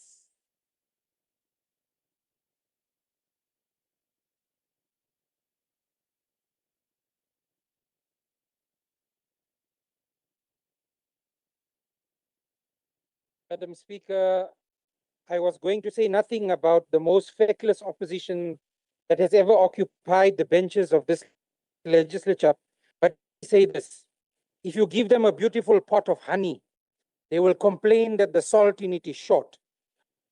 Madam Speaker, the Democratic Alliance acknowledges the breadth of the Premier's address and the stabilizing intent behind the government of provincial unity. Investment pledges, infrastructure commitments, and skill development initiatives signal a way forward and a movement forward. Stability matters, direction matters, and cooperation matters. But progress announced must now become progress that the people of KwaZulu-Natal can feel, because unemployment will persist without policy execution and firm accountability at every level of government. Our province faces a 32.3% unemployment rate, broadly speaking. While this is a noted improvement from the year before, it is not an abstract statistic. It is the alarm on the heart monitor of KwaZulu-Natal. Investment pledges without disciplined execution and removal of bureaucratic bottlenecks will not translate into sustainable jobs. Young people, honorable members, are bored of our speeches. They desire opportunity, something the state has a duty to enable. Handouts, Madam Speaker, while handy, are not always a hand up. KwaZulu-Natal has approximately 4.2 million grant recipients. That means that at least 34% of our province directly depend on social grants. Only about 11% of the population has medical aid coverage. That means that around 11 million citizens encounter the healthcare system every day, often facing long queues, some kind of medicine issue, with an improved situation, I must admit, over the last year, and strained infrastructure. And we all know that when you call an ambulance, it doesn't always come. However, this is not sustainable in its current form, and the Premier, in his speech, did not shy away from saying what is the reality. There is no dignity in dependency. When opportunity is possible, employment is not a mere economic metric. It is social stability, reduce crime, improve health outcomes, and above all, hope. In summary, this is the Democratic Alliance's, or what the Democratic Alliance means by an open opportunity society for all. A province where government removes barriers rather than creates them, where enterprise is enabled, where education unlocks work, and freedom expands through opportunity. Our economic policy is straightforward. Cut red tape, ensure transparent procurement, supply small business township businesses with real market access, accelerate infrastructure. Delivery, honorable members, is the great job that we are seeing the government of provincial unity currently doing. Growth must be inclusive, relentless, and job-focused. This is now being weaved into the tapestry of the provincial fiscus. Hashtag, this is the GPU at work. But policy without enforcement is just paper. Implementation without consequence is just a suggestion. We must say, Honorable Premier, that we know that without declaring a provincial state of disaster, we'll not be able to address the foot and mouth disease, even with the vaccine in our hands. Then, Madam Speaker, accountability must apply to all MECs, heads of departments, mayors, municipal managers, and their subordinates. Performance agreements must be measured and must be published. Underspending on capital budgets must carry consequences. Delayed infrastructure delivery must trigger review. If infrastructure is the catalyst, and Honorable Mayor is doing very well, then we must interrogate why funds remain unspent where they are unspent. If we are serious about jobs, we must be serious about delivery. We welcome Treasury's new departmental digital dashboard that the Honorable Rogers showed to us recently. It is a practical tool to monitor the fiscus and implementation and to hold officials accountable. That is what the government of provincial unity is doing. There must be a desire to be held accountable, and that is how the GPU is working. Prime Minister Mia Mottley urged her citizens to hold us, the government, Speaker, accountable. your time has expired.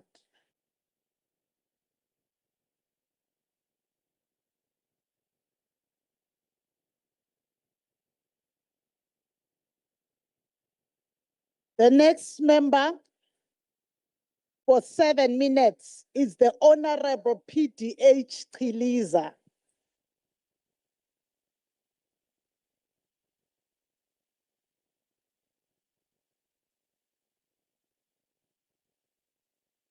Honorable Speaker, Mahubela, and the Deputy, ndafisa ukuqala ngokukhuleka esilweni samabandla indlulamithi yamakhosi indlunkulu yonke kaZulu ngokusivulela ngobunono nobuyoninqi obuyisimangaliso lendlu yesishamthetho engikholwa ukuthi kube nokungangabazi kithi sonke ngeqhaza lengonyama kulesi sifundazwe bingelele bonke abahlonishwa ikakhulu the Progressive Caucus ibingelele mhlonishwa uNankulu somlomo ngifisa ukuveza izinto ezimbalwa ezaziwayo kuso sonke lesi sifundazwe ezizokwenza sikwazi ukuzishola thina ukuthi where are we going. Ingonyama ikhulumile ngezinto ezisemqoka kulesi sifundazwe sakwaZulu. Isilo sikhulumile ngokubaluleka kweqhaza lamakhosi ezindabeni zentuthuko. Sakhuluma ngegama lesifundazwe kanye nengonyama transport. Okubonakala kungekho okuvelayo okucacayo ukuthi uhlangatshezwana kanjani nezimvo zengonyama ngoba kuvele ngokucacile ngokusobala ukuthi lapho ubukhosi kuyisikompilo yoluntu ngaphambi kwezepolitiki. Zimbalwa ke izinto isilo esithintile kulezi nyanga ezedlule siphinde futhi saziveza nangolwesine. Honorable Speaker, okokuqala indaba yegama lesifundazwe ukuthi yini iNatali kusho ukuthini ukuthi Natali yingani sithule nje kodwa sibe sibizwa ngento esingenalwazi lwayo. Bani lo esizama ukumpraise? Siyafisa ke ukucacisa kakhulu honorable members, at least for once time ke sivumelane sibeke ipolitiki eceleni sihloniphe futhi siveze ukuzigqaja ngaloku okuyithi nemvelaphi yethu njengoba ingonyama isikhulumile. Okwesibili, ingonyama ithinte izinto ezibalekile honorable premier, indaba yemayini esezigcwele sonke isifundazwe sakithi kwaZulu. Kusamele kwazeke ukuthi lezi mayini zinamiphi imthelela ezizweni ezizakhele kanye nemvelo uqobo. Siyafisa ke ukuthi lezo indaba zibukwe eduzane ngoba sibona ishalazelwa nje.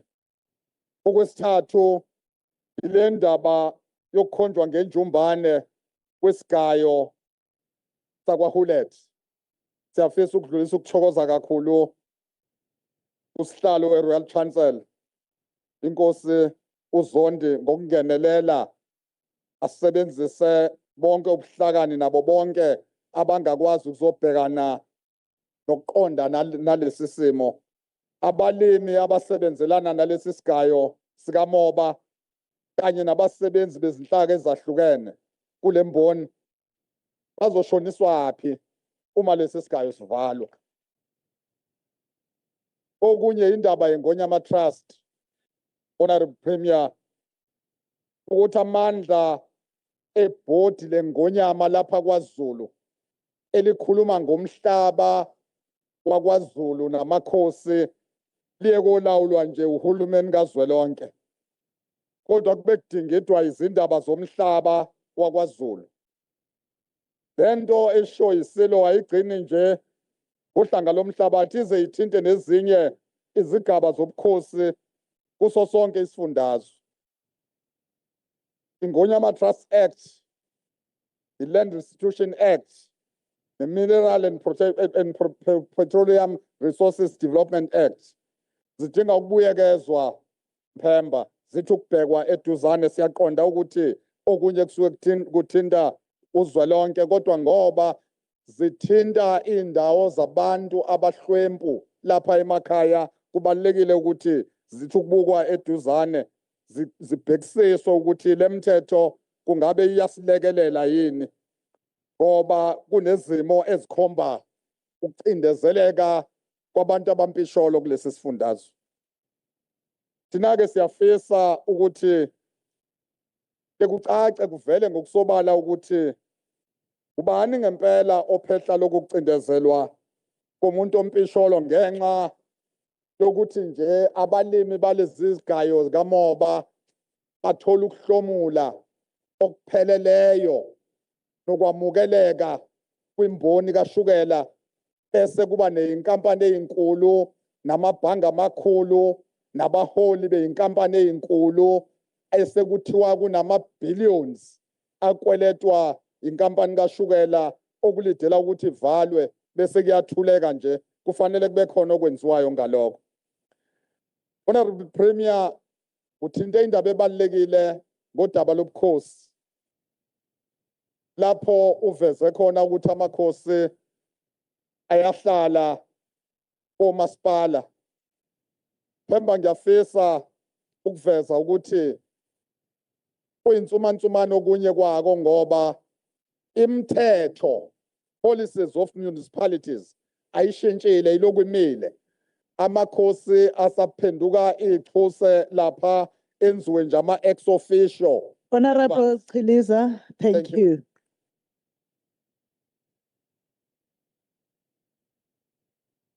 Then the next member for 5 minutes is the Honorable MEC S.E. Hlomuka.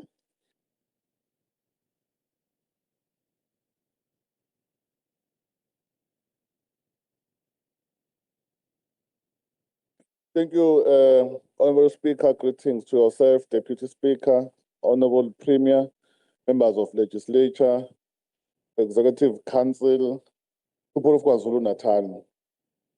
This year we mark the 30th anniversary of the adoption of the final Constitution of South Africa, in which the African National Congress play a vital role in ensuring the quality, dignity, and freedom become a core constitutional values.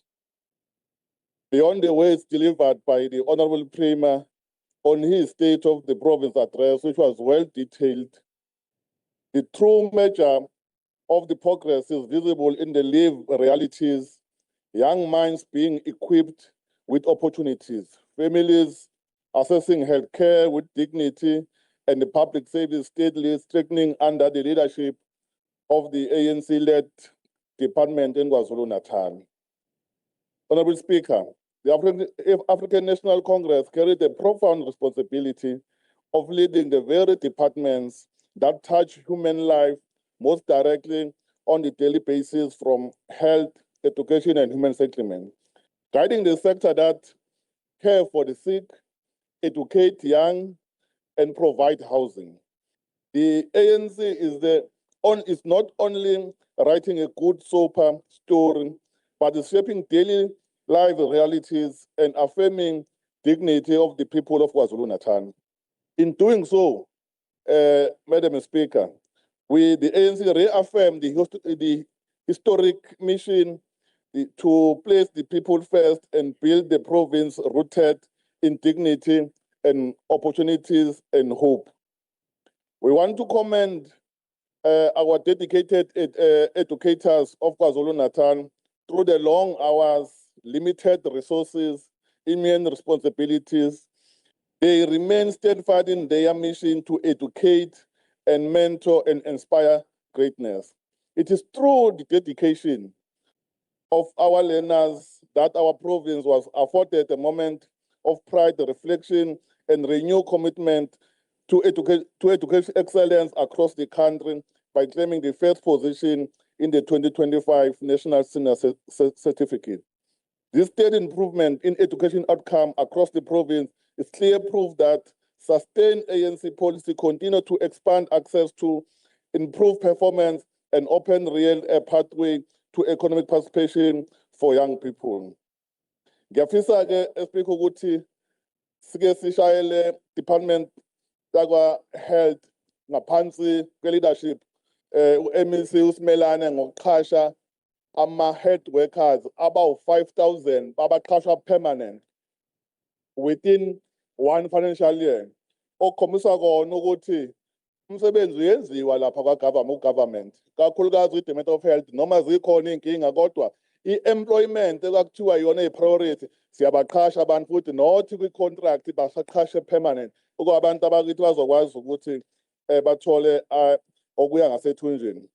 I want to quote the President OR, who once said, "A nation that does not value education cannot hope the progress." Close quote. Education is not merely about schooling, but it's about the restoring dignity, developing leadership, preparing a generation capable of transforming society. The African National Congress commend the MEC for Human Settlement, Mchombeni, for protecting education through shelter. Zakhiwe kakhulu izindlu, abantwana bethu bangaphansi kwe-shelter, fanele sibabonge kakhulu. Uqhubeke Mthombeni, even the intervention by Human Settlement to assist learners displaced by the recent floods reflect the coordinated and people-centered response to disaster recovery in the province. The employment of the 5,000 community workers, as already indicated, is a step that restored dignity, it enhanced service delivery, and strengthened hope in community across our province and hope of in KwaZulu-Natal. The African National Congress equally salute our all healthcare professionals and support staff who stand at the forefront of safeguarding the life and well-being and ensuring that even the most vulnerable receive care and dignity. Especially Zandla, wonke ama-professional akithi, no-nurse, no-dokotela, abasiza abantu bakithi. In the recovery agenda, articulated in the SOPA by the Premier, which emphasizes... Honorable MEC, your time. Thank you.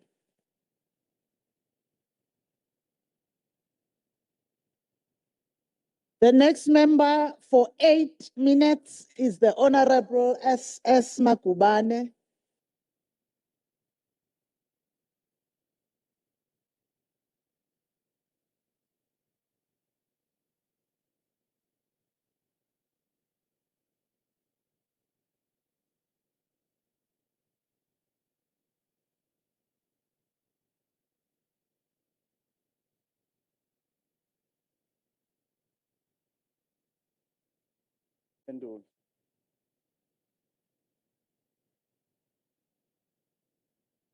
Thank you, Madam Speaker. My apologies. I'm being disturbed by these mics. Mangbingelele, members of Umkhonto wesizwe in the House, Nkosindaba Qhiliza, Chief Whip of the Opposition, Madlogov, Madam Speaker, Bingelele nohulumeni we-GPU onhlaka-nhlaka nontengantengayo asiphethwe wona la KwaZulu-Natal. Bingelele ne-DA engazazi noma i-opposition noma ihulumeni kule province edunguzelayo nedunyelwayo abangazazi ukuthi bakuliphi isayidi. Madam Speaker, Honorable Kaula, when he was here on podium, he said he wants to throw away the date of December 15th to the dustbin of life. That day was a fully constituted day and it was a democratic day. But when the GPU runs out of arguments and begins to lose its political ground, they do what insecure regimes and apartheid regimes used to do in the past. They hide behind security and police instead of substance. It seems like debate now is a threat in this province. And accountability must be escorted out of the chamber under armed supervision. But we will never be stopped by intimidation of this GPU government. We will never be stopped by the security clusters that are organized by this GPU government. And we will never be stopped by the DA tendencies under this GPU government. We as the opposition, we're gonna stand firm that the Premier is not fit for this position. Madam Speaker, on the 27th of February 2026, we listened to the Premier feeding us and the people of KwaZulu-Natal with political brouhaha. In his speech on Friday, he mentioned more than 5 times that the people of KwaZulu-Natal voted for, in a manner they voted, so that the GPU government can govern this province. That is a lie. The trust, the people of KwaZulu-Natal showed their trust in this province. And they voted in a manner they voted and demonstrated their preferred choice. And they demonstrated their preferred solution in this province. And their preferred choice and the solution was Umkhonto weSizwe in KwaZulu-Natal. Madam Speaker, in 1948, the Universal Declaration of Human Rights. Honorable members, don't round the speaker, please. You may continue. Madam Speaker, in 1948, the Universal Declaration of Human Rights, Article 21, states as follows: the will of the people shall be on the basis of the authority of government. The will of the people is not in this GPU. The will of the people of KZN is in Umkhonto weSizwe in this province. Madam Speaker, it is not true, and therefore a political brouhaha and propaganda, that the Premier keeps on insisting when he's misleading the people of KwaZulu-Natal that they voted for the GPU government. The Premier was a former principal, Madam Speaker, and was a teacher. And the Premier must know that in a political setup, fractions are utilized primarily to ensure that proportional representation and distribution of legislative powers and to manage coalition governments is based on the voters' support. Madam Speaker, Honorable Shinga is continuing as well to mislead the people of KwaZulu-Natal. She's saying there is stability in KwaZulu-Natal ever since there was GPU government. There is no stability. At this moment, the municipalities are sitting their councils, they elect the mayors. A day after, a call comes from a Premier to say resign from that position so that I can keep my position as a Premier. There is no stability in KwaZulu-Natal. We're talking the facts. What happened in Umkanyagute? The council elected a mayor in a democratic manner. Honorable, pause at 240. The second when I spoke, it was 240. Can you, I'm not seeing the seat. The seat is next to the sergeant at arms where you can take your seat, Honorable S.S. Makubane. What role are you on, Honorable Speaker. Madam Speaker, I rise on Rule 74, and in particular Rule 74(1)(c), a personal reflection against another member. Which member that there was a personal reflection against? I am of the view that the Honorable Magubane has cast an aspersion against the integrity of the Honorable Shinga in the words that he used to describe her motives and intentions against the people of KwaZulu-Natal. I hear you, but I believe that in the instance now, it is a matter of debate. He was putting forth his own debate. You may continue. Thank you, Madam Speaker.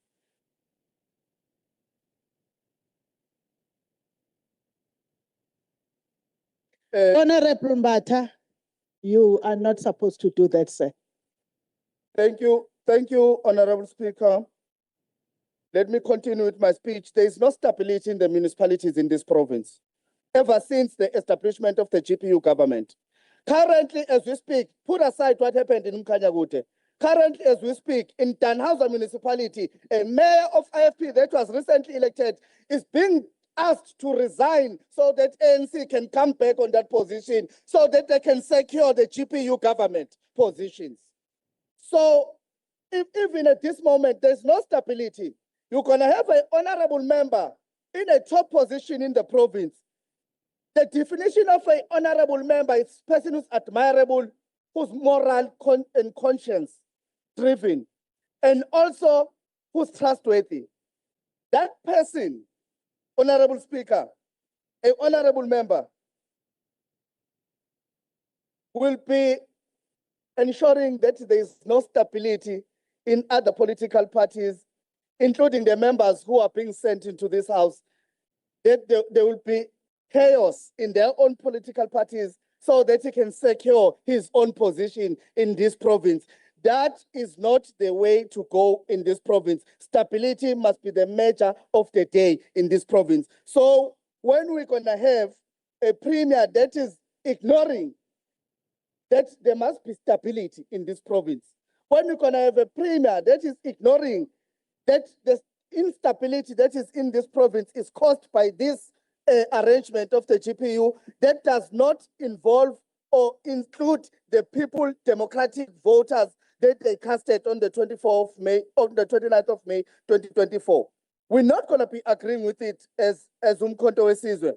We are still on our statement and we are still on our position that this province belongs to Umkhonto weSizwe, and we will keep on insisting and saying to the people of KwaZulu-Natal that whoever who's governing this province is not legible and is not in the right position to govern this province. This province is supposed to be governed by Umkhonto weSizwe as per the voters that the votes that we received in the May elections.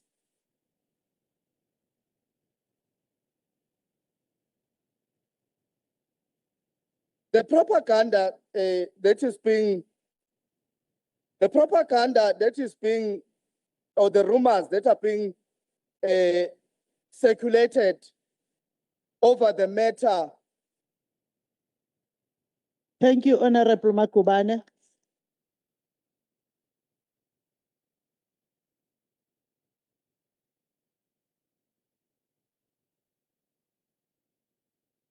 Thank you. The next member for 5 minutes. Aibo Malungwa Mahle. The next member for 5 minutes is the Honorable MECFA Rogers. Thank you very much, Madam Speaker. Good day to the Premier and to all the honourable members. Let me make it very clear to this House, Madam Speaker, that this GPU will not apologise for choosing fiscal responsibility over populism. The easy path is to promise everything. The responsible path is to be able to pay for what you promise. And that is the path that the government of GPU has chosen. Let's be very clear that the same voices criticising modest growth today are silent on how their proposals would be funded. An unfunded outrage is not an alternate budget. Madam Speaker, the Premier State of the province is not an excuse and optimism detached from reality. It is a fiscally grounded reflection of a province that has started to stabilize, regained momentum, and is deliberately rebuilding its economy and fiscal foundations within clear and acknowledged constraints. From a Treasury perspective, the central message is this: KwaZulu-Natal has moved from fragility to cautious but credible recovery. The province's economy grew by 1.8% in 2025, with growth projected to rise to 2.1% in 2026. While these figures are modest, they matter. They signal a clear break from regression and stagnation, thus reflecting an improving fundamental. Importantly, this growth has been achieved without reckless fiscal expansion. It has been driven by coordination, targeted invention, improved governance, and not by unfunded mandates. The address confirms that investment pledges exceed 100 billion in late 2025, building on more than 80 billion secured in 2024. These figures, Madam Speaker, are not symbolic. They represent a future productive capacity and job creation. It is the GPU at work. For provincial treasury, this is critical. Sustained public finances are built on growth, investment-led expansion, and this strengthens revenue potential over time and reduces pressure on our fiscus, while supporting the inclusive economic participation. Madam Speaker, the most important fiscal intervention outlined in the Premier State of the Province address in KwaZulu-Natal is the financial recovery plan that he launched in 2025. This plan is anchored on discipline and practical reforms, strengthening our fiscal governance, revenue optimization, expenditure reprioritization, real-time finance monitoring, targeted support to departments and municipalities. The objective is clear: restore sustainability while protecting our frontline services. The fiscal space is being created not through indiscriminate cuts, but through efficiency, accountability, and the value for money. The address outlines 4.1 billion rand in public sector-led infrastructure investments for the coming year, which is aligned to our economic corridors and district priorities. SANRAL projects alone to have channeled 3.6 billion rand into SMMEs, creating thousands of jobs while building long-term assets. This is not a shotgun approach, Madam Speaker. It is targeted infrastructure investment that improves logistics, supports local enterprise, crowds in private capital, and strengthens the foundations for sustainable growth. From a Treasury perspective, this represents fiscally responsible capital spending, not consumption. Revenue agencies are performing. The KwaZulu-Natal Economic Regulatory Authority collected 730 million rand in revenue, with steady growth projected over the medium term. This demonstrates that effective regulation, when aligned with economic policy, can strengthen revenue collection while supporting transformation, job creation, and compliance. Despite fiscal pressures, Madam Speaker, social spending remains protected. Honorable Member, thank you.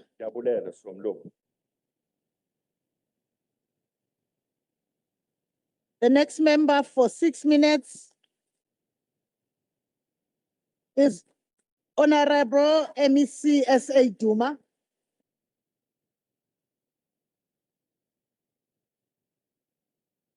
Thank you so much, Honorable Speaker, for affording us this opportunity. Let me greet your good self, Premier, the members of this august House. I'm just going to quote the 1953 speech which was done by President Madiba in the Long Walk to Freedom. and I open court, long speeches. He was referring on the issue of political gimmicks in particular.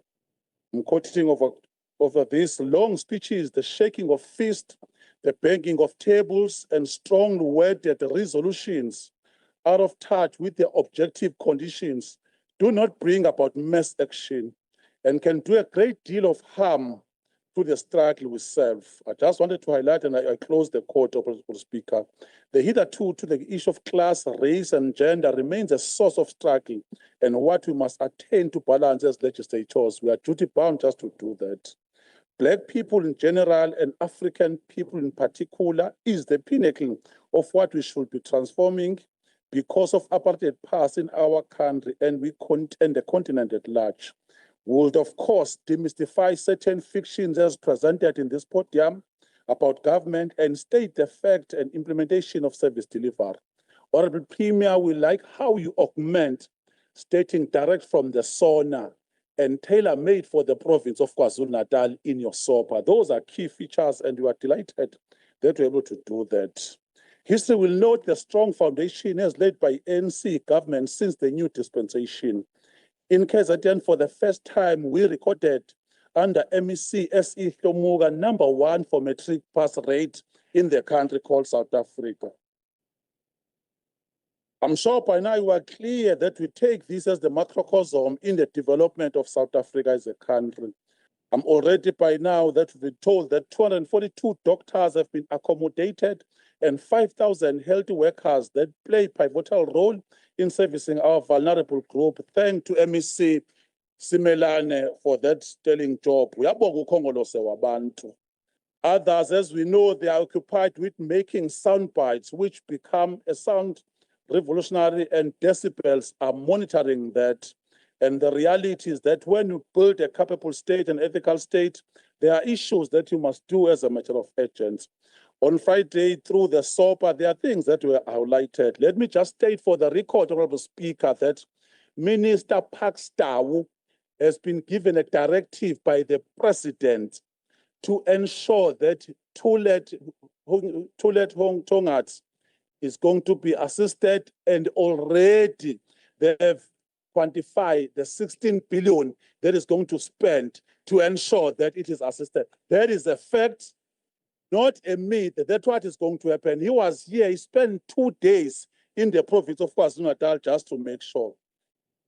There is an issue, Speaker, that I do want to elevate on this point.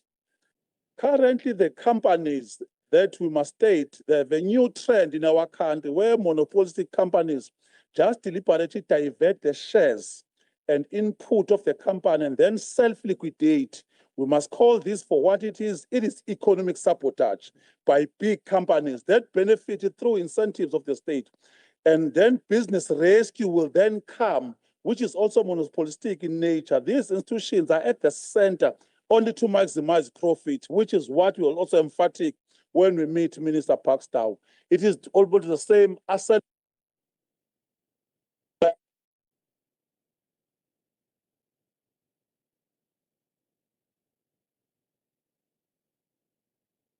Order.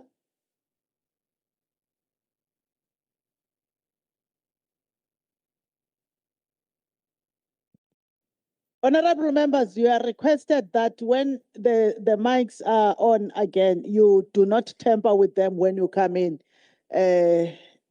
because in the long run, that's what they will do.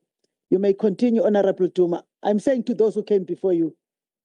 Thank you so much, Honorable Khubela. Both Minister Pakstawu and Minister Dr. Sputla Ramakhuba are at the center of the issue of ArcelorMittal in ensuring that it is also going to Honorable Duma, the acoustic in the house are not good because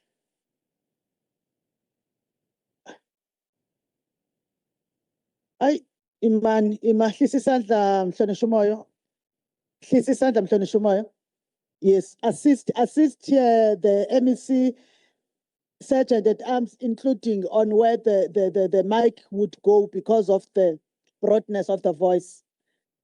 Before you move the minute, the time, we can check, Honorable Duma, before they move the time. Can you check that the mics are fine? Thank you, Speaker. Is it better right now? Oh, thank you. Thank you so much, Honorable Speaker. at the end, when you see ArcelorMittal being rescued, it is because of the directive from the president of the country and delegating 2 ministers in particular. We do want to thank your role, Premier, by the coordination and the role of the president on the issue of vaccine that is going to be assisting on the issue of FMDs, in particular because KwaZulu-Natal have the biggest head in the entire country. So we just have to consolidate on such matters. There are a lot of issues, Honorable Speaker. The issue of road construction has been elevated in the last SOPA. A lot has happened, including the road that is going to be named after Isilo Misuzulu, that is taking place at Sandana with a value of 352 million investment as we speak currently. We have built more than 6,607 houses in urban and rural areas. Annual targets for sites, military veterans houses and rectifications have been achieved. It's something that we must elevate. Billions allocated for socio-economic infrastructure. The country is out of grey listing as a result of what has been done by His Excellency the President and his collective. It's something that is critical at this point in time, Honorable Speaker. Government wants a nation with a thriving economy that benefits all. To create this virtuous cycle of investment, growth and jobs, it must lift economic growth to above 3%. It's something that we are stating, which is critical. Kuningi osokwenzekiwe kusafanele kuqhubekele phambili. Isifundazwe saKwaZulu-Natal intsha iyawadinga amathuba amasha omsebenzi. Kuyiqiniso ukuthi omama mosibheka udabeni lomnotho badinga kakhulu ukuthi kwenzeke izimo ezintsha, which is why iSOPA, which is why ibudget icacisa ngokusobala ukuthi obani abazosizakala kulomnotho ukuze izwe lethu, ukuze isifundazwe sethu nathi KwaZulu-Natal sithuthuke siye phambili. Kuningi esokubona ukwenza sure ukuthi amathuba emsebenzi ayavela. Siyabonga kakhulu uSomlomo ngokusinikeza ithuba.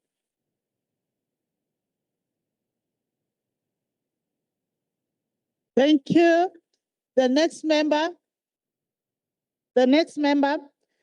for 9 minutes is the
all the honorable members of the podium, I want to bring to the attention of the House that we are now using some temporary, some intermittent days.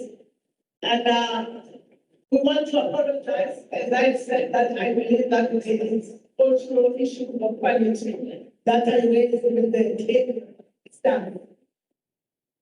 We had suspended the House and voted three of the KwaZulu-Natal Legislature standing rules because it was never foreseen that in the middle of this we will have a technical issue. I want to seek your indulgence and apologize both sides of the House, but particularly the member that was on the podium. The new arrangement is that a service officer for the duration of the debate will be holding a mic to the members. And we hope that honorable members, whatever is being fixed in the long term will be fixed. This is visited upon us because the chamber government was decommissioned.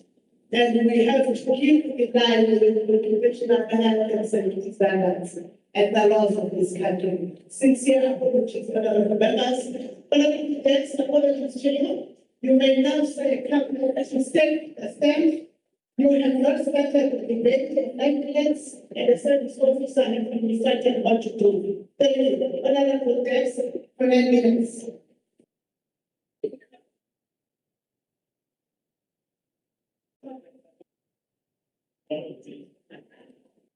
Oh, okay. I am looking because there was an order that was attempted to raise like other products, but it seems as if it's right.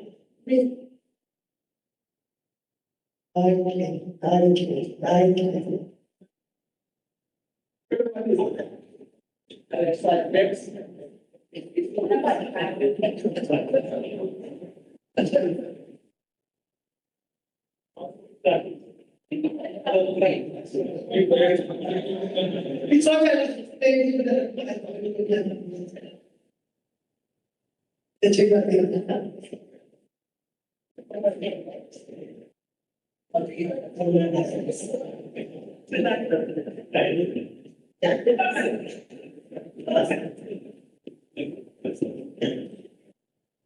Let's fix one thing at a time.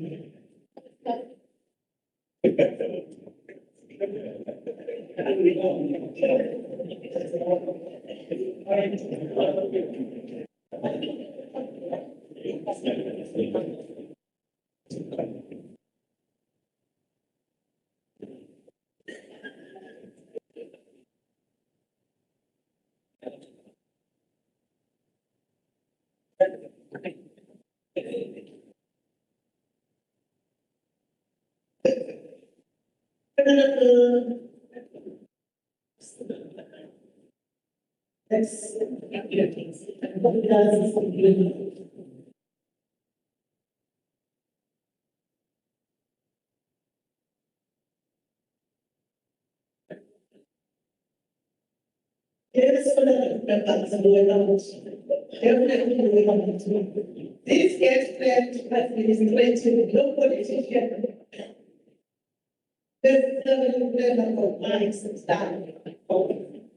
We are now, so there's no need, but we take the accountability of the presiding officers and the country executive authority of this institution.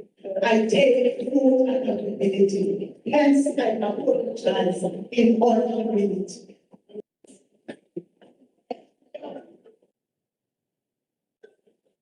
Assisting human ability,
Greetings to the party of the senior, of course, that. Greetings to the party the chairman, the president.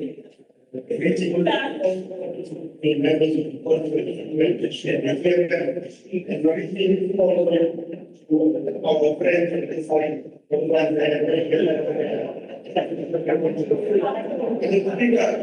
It is ironic that we are debating the SOPA during the local government election here. Listen to all. The government central code in a city that is basically what is financially collected. The place that we are meeting even the chairs who can't be that the one suit that I have been previously. This debate takes place on the day when the President of the Republic of South Africa is in the province of KwaZulu-Natal and the day protesting against President President. And only is open up.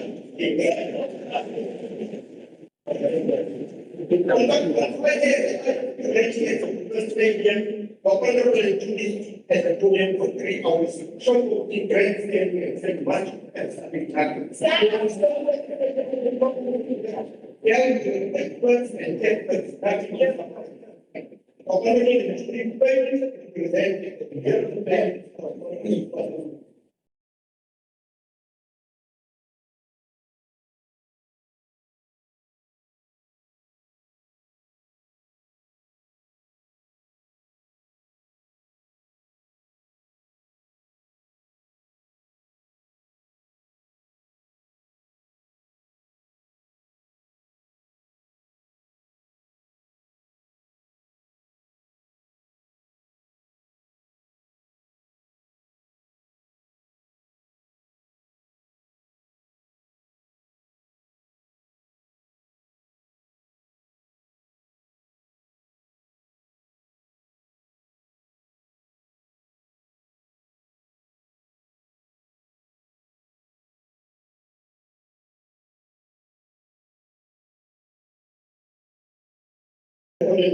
But that person is not called for and never and will never return the economy of people. That's why some clear plan of rebuilding the economy that will address the structure of the economy and the land. The economic formation is by 2.6% first quarter 2025. The expected unemployment rate was 1,037%. In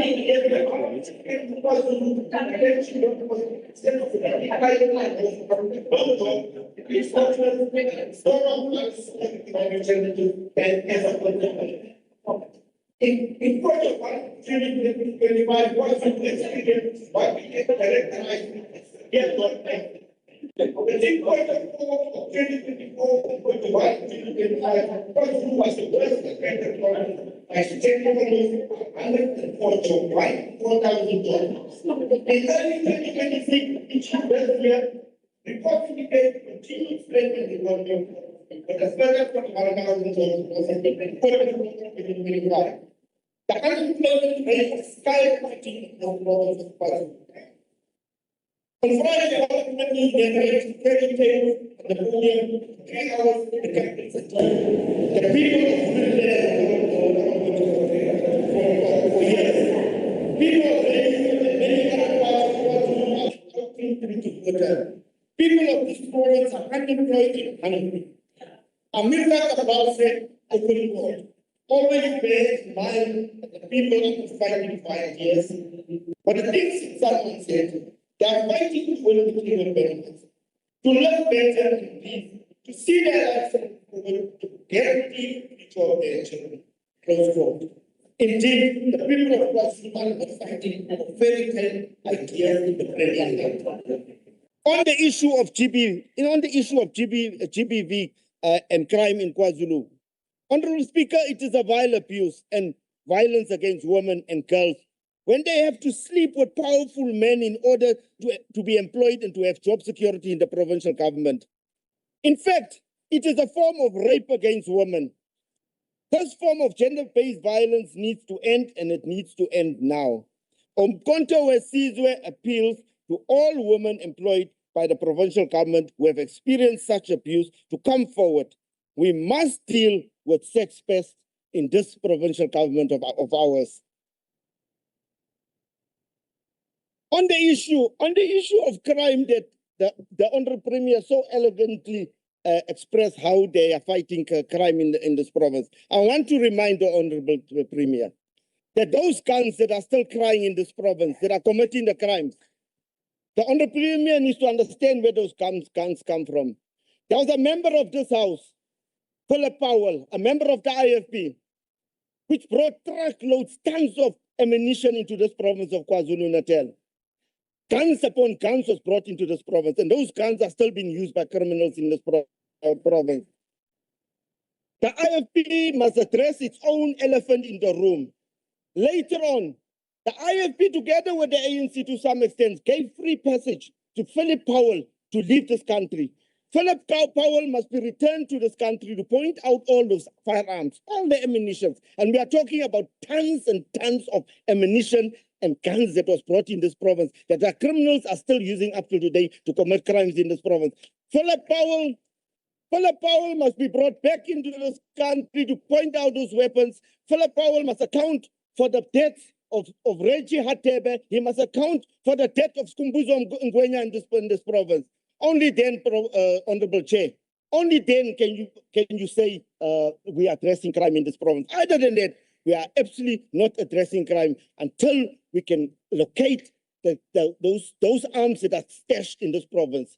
We must silence, in order to address crime in KZN, we must silence the guns of the IFP in this province. Honorable Speaker,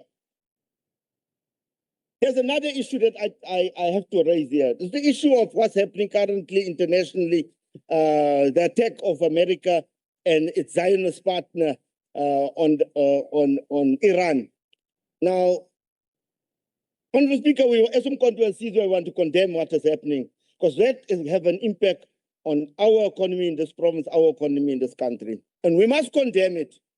And we must not only condemn Israel, must not only condemn America and its Zionist partner in the Middle East that's attacking Iran. We must also condemn its proxies in this country, the DA, the right-wing Zionist DA that support these kind of attacks on the people of Iran. We must condemn it with the contempt that it deserves. Honorable Speaker, as some controversies where we want to appeal to the Honorable Premier, that the Honorable Premier must take his job serious because his time is very limited in that office. Because this GPU is held together by a rogue MPL of a party that keeps this thing together. And very soon that rogue MPL will be removed and this thing will collapse. So the Honorable Premier have a very limited time to address issues. So we want to appeal to the Honorable Premier in this limited time, few months that you have left in office. We want to appeal to you, Honorable Premier, to do the right thing, to come up with proper plans in order to address issues. And today is not a surprise that everything is not working in the South, because this city is no more working. This city has collapsed long time. Nothing works in the city. This city that's been run by the mayor of Matatian has long time collapsed. The last time the city was functional was Honorable Toban Zuma was the deputy mayor of the city. The last time it was functional, the Honorable Turks was the deputy mayor. Very angry with me today.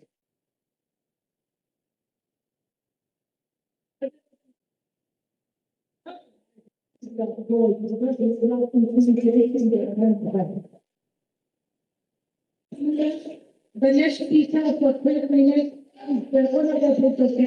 Yeah.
Okay.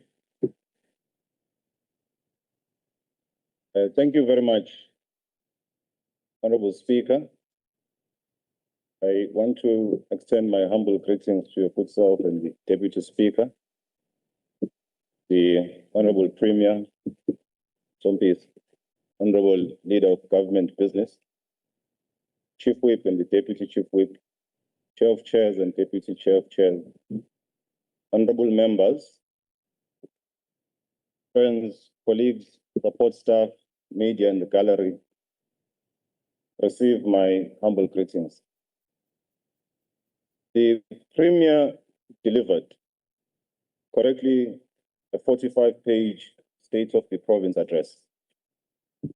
45 pages of data, 45 pages of sectoral strategy, 45 pages of measurable commitments, fiscal allocations, municipal diagnosis, infrastructure pipelines, and economic positioning. And yet, after listening to the opposition, one is left wondering, did they really listen to the speech? Or did they arrive with a conclusion already prepared? There is a difference, honorable members, between scrutiny and suspicion. There's an even bigger difference between accountability and fixation. Opposition is necessary in a democracy. Oversight is healthy, but oversight must be evidence-based and intellectually honest. A witch hunt is not defined by the absence of evidence. It is defined by the refusal to acknowledge evidence that contradicts the accusation. And that is the danger we must guard against. Honorable Speaker, I'm tempted to even suggest that probably this House needs another induction, if not a workshop. I suggest this, Honorable Speaker, because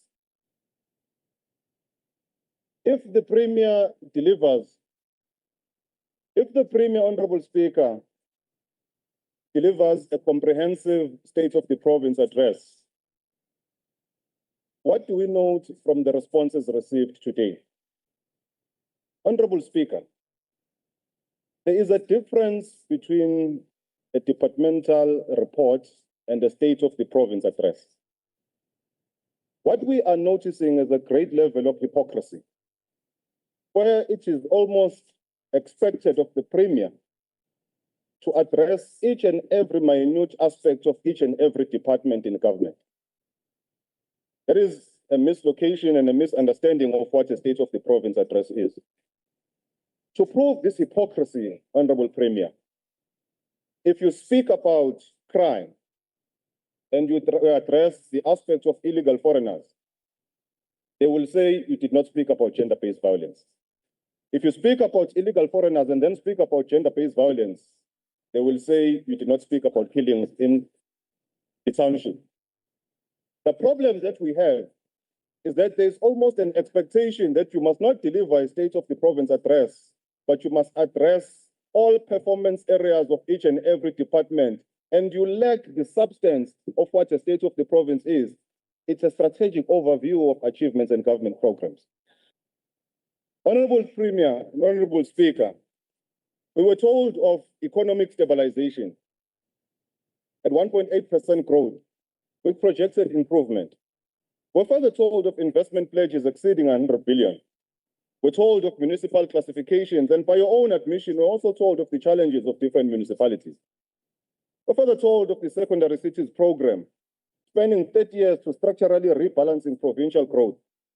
We're told of the ocean economy, strategically positioning KwaZulu-Natal within global maritime value chains. We're told of aviation skills, pipelines aligned to future industries. We're further told of 4,000 community healthcare workers formerly employed. We're told of 1.57 million citizens on life-saving treatment. We're told of 90.6% metric pass rate, #1 in the country. We're told of enforcement actions against illegal foreigners. This debate, therefore, should not be about personalities. It's about whether this province is improving, it is moving, or collapsing. Honorable Premier, in the legislature on this podium, the very same angry members spoke about how the youth fund will never be delivered by this government. Surprisingly, because we have delivered on that, their absence and silence on that matter is very loud. When failure is predicted loudly and delivery follows quietly, credibility shifts. That silence tells its own story. Now let me respond directly. One of your speakers says figures do not create jobs. What that speaker missed, because we are lazy, I wish to draw your attention to page 5 of the written State of the Nation address, the second paragraph, and I quote, KwaZulu-Natal recorded a net gain of approximately 54,000 jobs, close quote. These are not pledges, these are recorded jobs. Before dismissing numbers, do yourself a favor, read. The very unfortunate part, honorable members, is the repetition that we saw in the debates written by their researchers. In a serious debate, honorable members, the second intervention deepens and expands argument. What we witnessed instead was duplication without development. Repetition does not strengthen a weak argument, it confirms it. One of your speakers comes here and shouts insults on policy, mocking maritime strategy, mocking aviation skills. He asks what good billions in pledges are. He then declares that we cannot play for a draw. Government is not a football match. It's a system. Micro relief and micro expansion are not enemies. They are partners. It will take you to understand the Bureau of Economics to understand what I'm talking about. You cannot demand jobs while dismissing industrialization. Academically, theoretically, and practically, it does not make sense.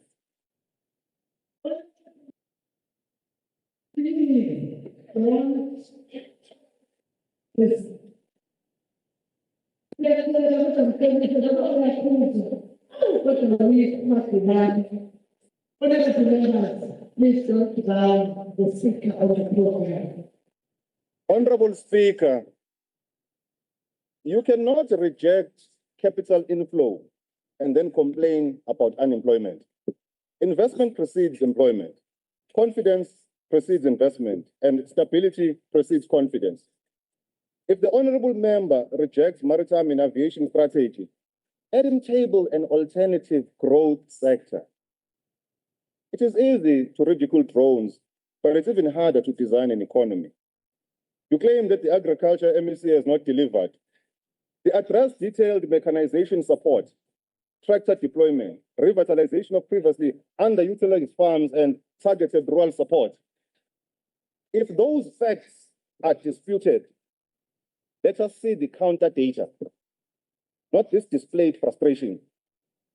One of your speakers, who is usually making noise, says that the Honorable Premier State of the Province address lacked what we call auditable progress. The auditable progress was in the speech.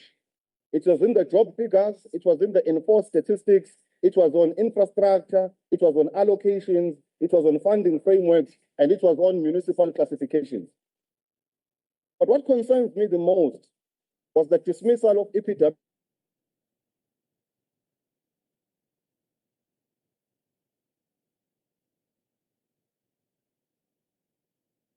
person gaining first work experience.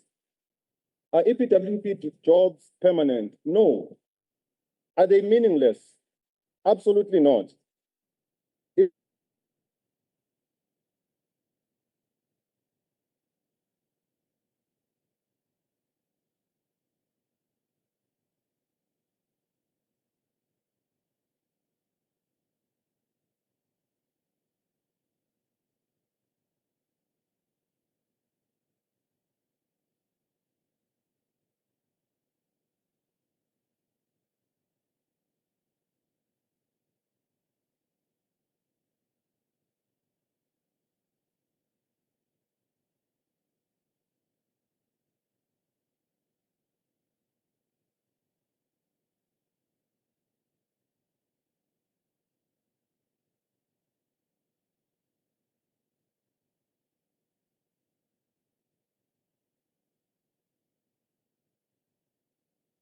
ideas.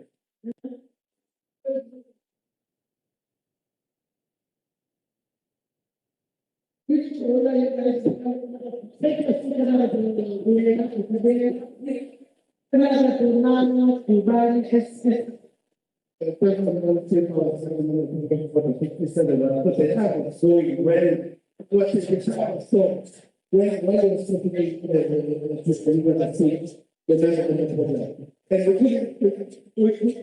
have to start underneath. There was something underneath that was on top of the time. So the time must be monitored in a correct way. Oh, okay, because that's what you are speaking on. I am not seeing, I am looking here. I am sorry for that. Tell the staff to ensure that the time is kept. There's only allowed to 1 minute, 30 seconds as we speak. Honorable members, don't take chances. Dr. Biela, Honorable, you may continue. Thank you very much, Mr. Speaker. It is also part of my final recommendation that this legislature, Honorable Speaker, also employs psychologists. Because it's abnormal to have members who are so angry all the time. Honorable Speaker, at some point, we must understand that anger does not translate to analysis.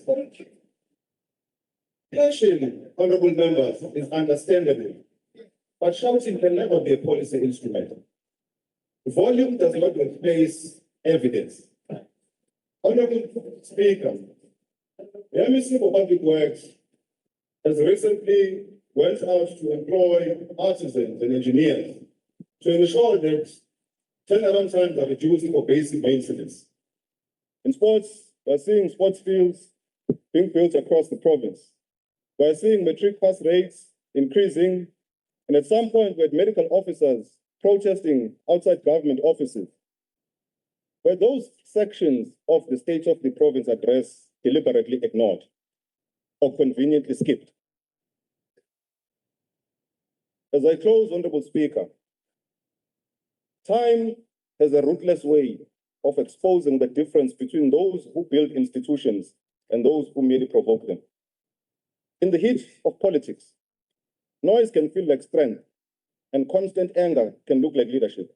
But in the end, only those who build stable systems, strengthen governance, and deliver real results will ever be remembered. The Premier delivered 45 pages of a structured program. What we had in response was repetition, dismissal of EPWP, mockery of industrial policy, anger without credible alternatives, and silence where delivery was convenient. Honorable Speaker, the people of KwaZulu-Natal deserve serious debate, grounded in evidence, grounded in policy, and grounded in alternatives, not selective outrage. Honorable Speaker, I want to take this moment to appreciate the Honorable Premier for a very comprehensive and detailed State of the Province address. Some people they said you will have 3 months, they said you will have 12 months, now they are saying you will have another 4 months. They will continue to fail. Thank you very much.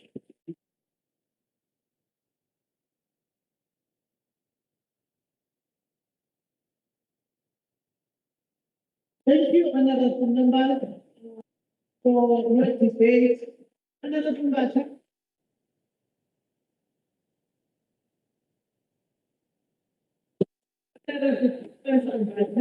Please. Honorable members, the members have debated at their time. It's now a time for the response to the debate. For 30 minutes, I therefore call upon the Honorable Premier of KwaZulu-Natal, Mr. K.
But I want to say to the mayor that I saw standing, and the new of South in the province that I saw standing, not to please is not to leadership. Exercise, the exercise, and this person who can't sustain themselves, take them out. Let me bring we are apologize.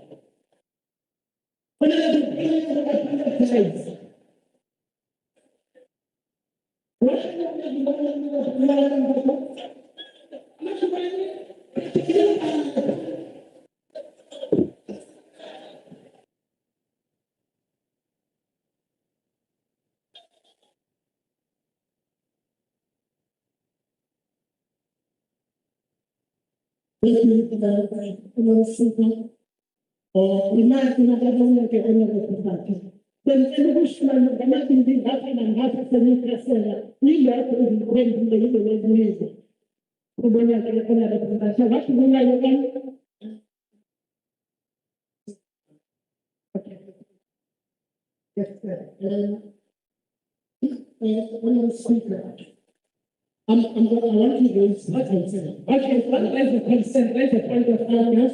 And you saying 57 land take me to the exact way then that you want to speak on. Speaker. Yes, sir.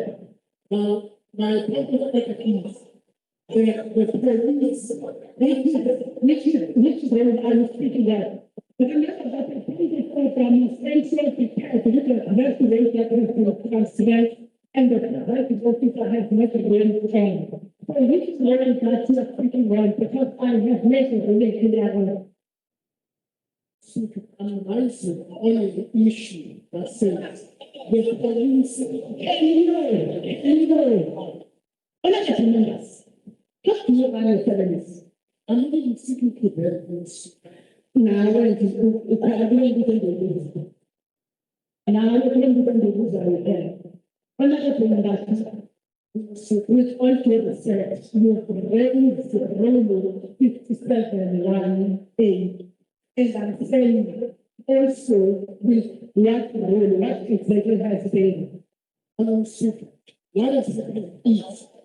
is the police were moving around when members when see they said they must sit down. So my point is now that the members of the KSP are stepping ahead of the panel. The police are saying that's not fair. They are moving speaking facts that they must consistent with what they do. Thank you very much. Another that you raised the point of order but not raised what you have seen in the debate. I am not entertaining anyone else. I am not going to entertain you. Sit down. Sit down. I am really which church doesn't know that when you point of order is being used on another point of order. I think that for senior members of the South, I will not accept that.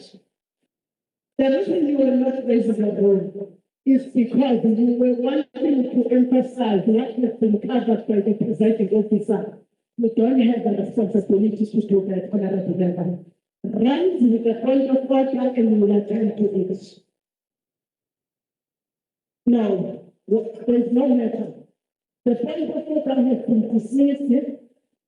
Remember that the rule allows me that when what? Don't preempt. I have the rules allow me to preempt that if the debate rise on rules that relate to the debate. So the point of order has been raised. Now, when you want to raise when there's no mentor, the premier, you are holding the premier and designing the premier. Don't rise. Honorable premier, may I call upon you to respond to all of the members in this house. Thank you, Madam Speaker. The Honorable Madam Deputy Speaker, the Leader of Government Business, Royal Mr. Duma, and members of the Executive, our Chief Whip, Chair of Chairs, Nkosi Yasemadungeni, members of the Legislature, members of the administration, abantu KwaZulu-Natal. Madam Speaker, I wish to start by touching on the few inputs that were made, some leaving some questions. Well, as I appreciate the contributions that have been made by the honorable members,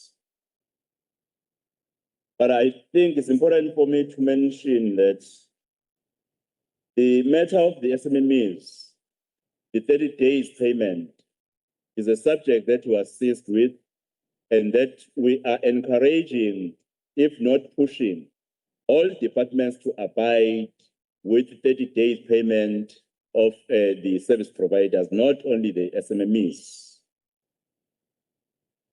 Well, ngizwile ke ukuthi kukhona labo ongathi noma ngilethi izulu bathi abalifuni kodwa bafuna ukuya kubaba esogweni.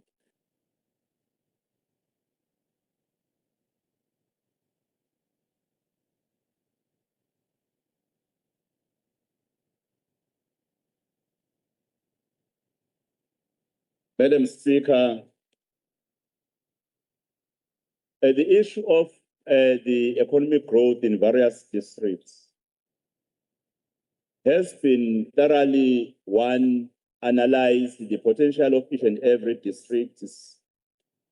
Plans have been engaged, even plans of investment. In the investment you have spoken about during the SOPA, the investment was specific to districts, meaning that in each and every district, there is a clear investment plan.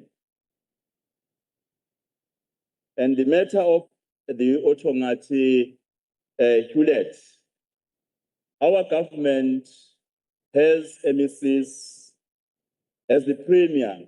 I allow MECs to do the work in their departments. Hence, the MEC for Etia was the first to meet with Tongat Hewlett and even liaise with the national minister. The national minister, on the instruction of the President of the Republic, was here yesterday to engage with Tongat Hewlett in order to serve the jobs, to save the jobs.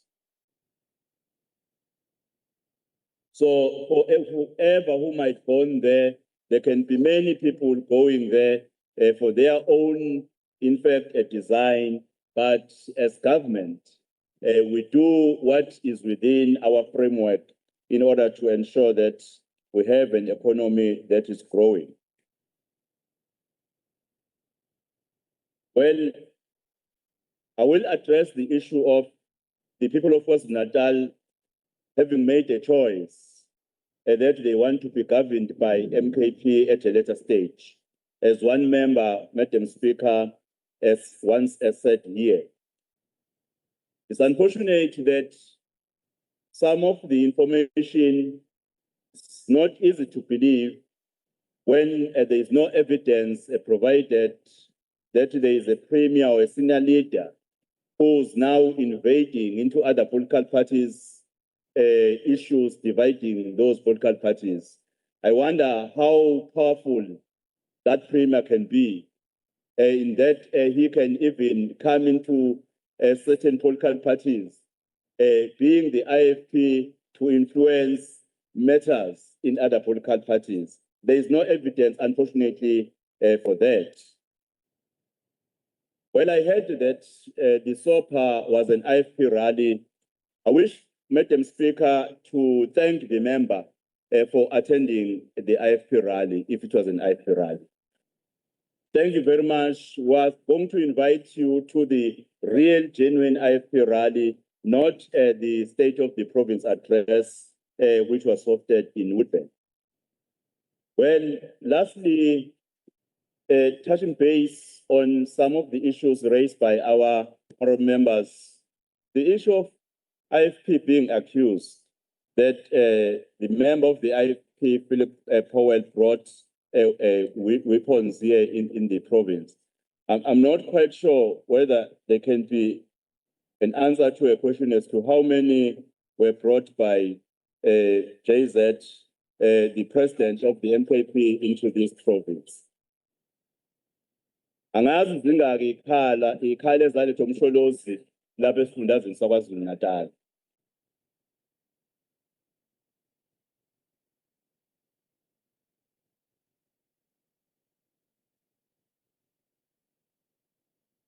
Madam Speaker, I wish to express my sincere appreciation to all honorable members for their robust engagement during the debate of the State of the Province address. The strength of our democracy lies not only in uniformity of opinion, but in the diversity of thoughts that this House represents. I welcome every perspective advanced here, including those that differed from the address delivered last week. In a constitutional democracy such as ours, dissent is not a crime. It is a constitutional right and a democratic virtue.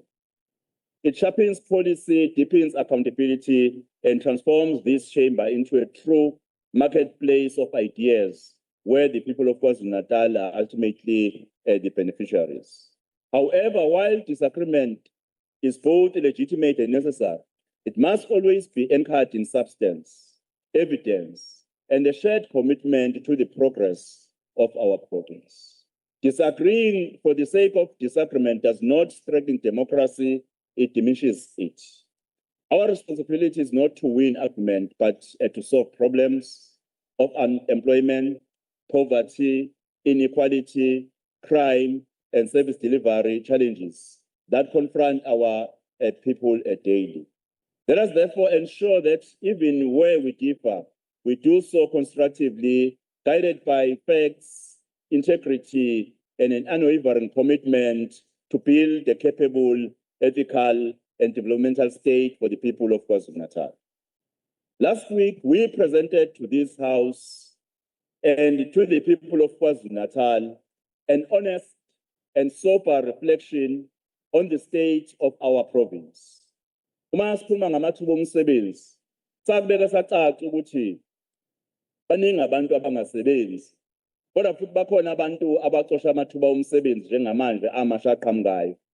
Saze sabeka futhi nanokuthi isimo somnotho ukukhula kwawo isona esisilekelela ukuthi kube namathuba omsebenzi, kodwa kudingeka sikhule kangcono kunalokho esikhula kukho ukuze abantu bakwaZulu-Natal bakwazi ukucosha amathuba omsebenzi. We narrated a journey of 19 months, a journey defined by rebuilding, cooperation, and renewal.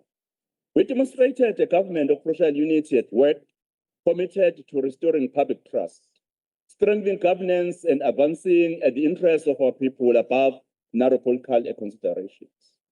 Most importantly, we presented a clear choice before our citizens, a choice between stability and chaos. between responsible leadership and reckless conduct, between a future anchored in progress and one threatened by disorder.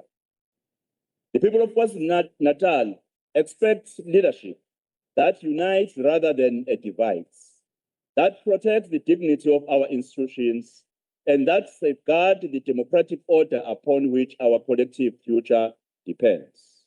What our Honorable Speaker experienced on the 15th of December 2025 is what thousands of women and girls experience in our province. The verbal abuse and bullying, and in worse scenarios, beating and even death. For that, on behalf of the people of KwaZulu-Natal and the government I lead, I unconditionally apologize to the Honorable Speaker and all women of our province. As a concrete contribution to confronting the abuse of women and girls in our province, I announced during the State of the Province address the launch of the campaign #SilwaNeqilo KwaZulu-Natal Fighting the Shame of GBV app.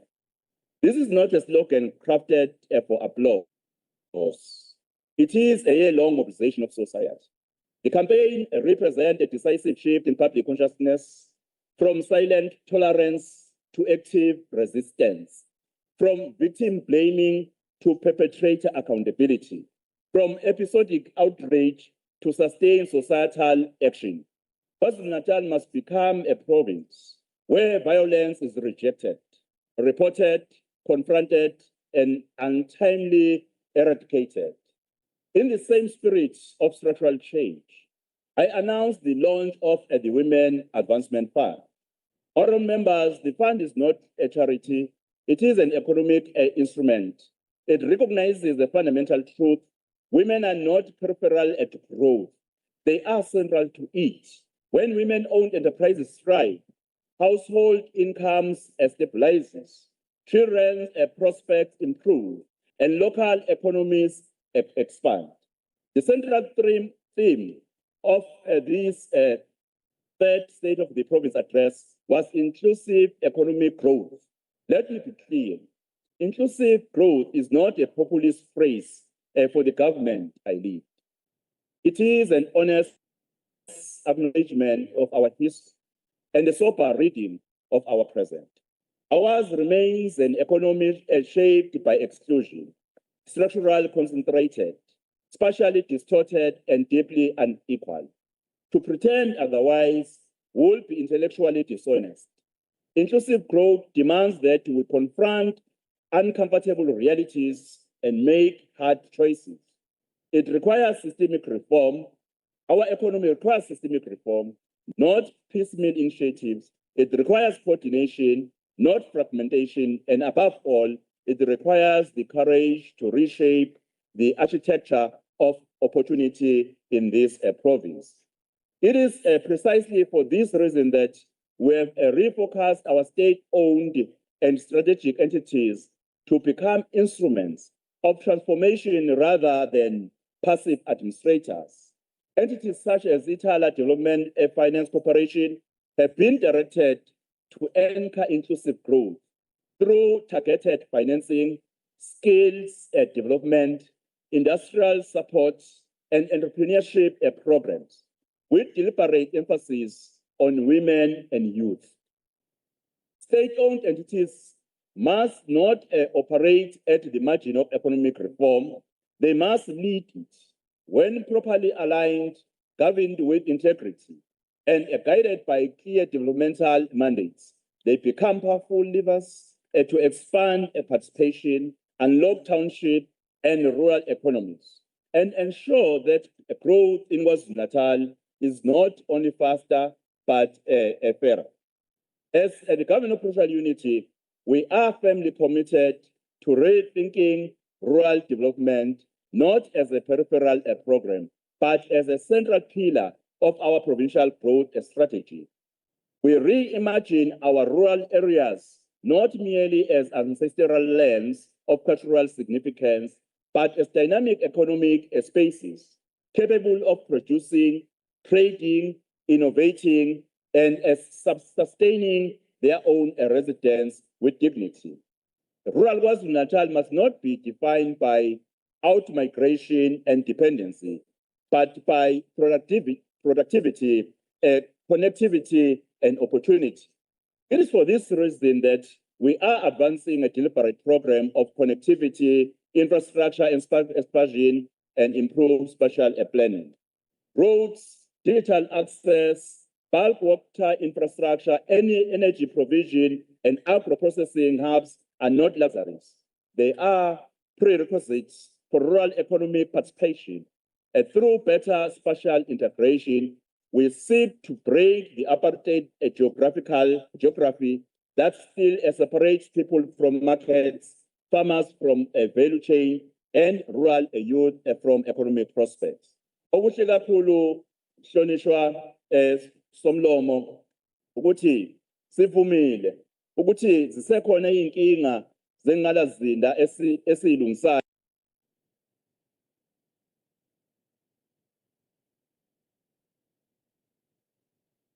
sase futhi sibeka uhlelo olucacile lokuthi nansi imigwaqo elungiswayo engaziyo ukuthi sonke njengamalungu esishayamthetho uma sihamba ku-N3 sihamba ku-N2 sihamba nakweminye imigwaqo ye-province siyayibona ilungiswa savuma kodwa ukuthi zisekhona iy'nsele ekuletheni kwengqalazinda sabeka futhi kwacaca ukuthi ukuletha ingqalazinda sizoba nohlelo olucacile lokubuka indlela yokufanda yokufinansa ingqalazinda sibuka nangaphandle ama-sources angaphandle ukuze abantu bakwazi ukuthola ingqalazinda esezingeni eliphezulu ngoba lokho kuyo-encourage investment.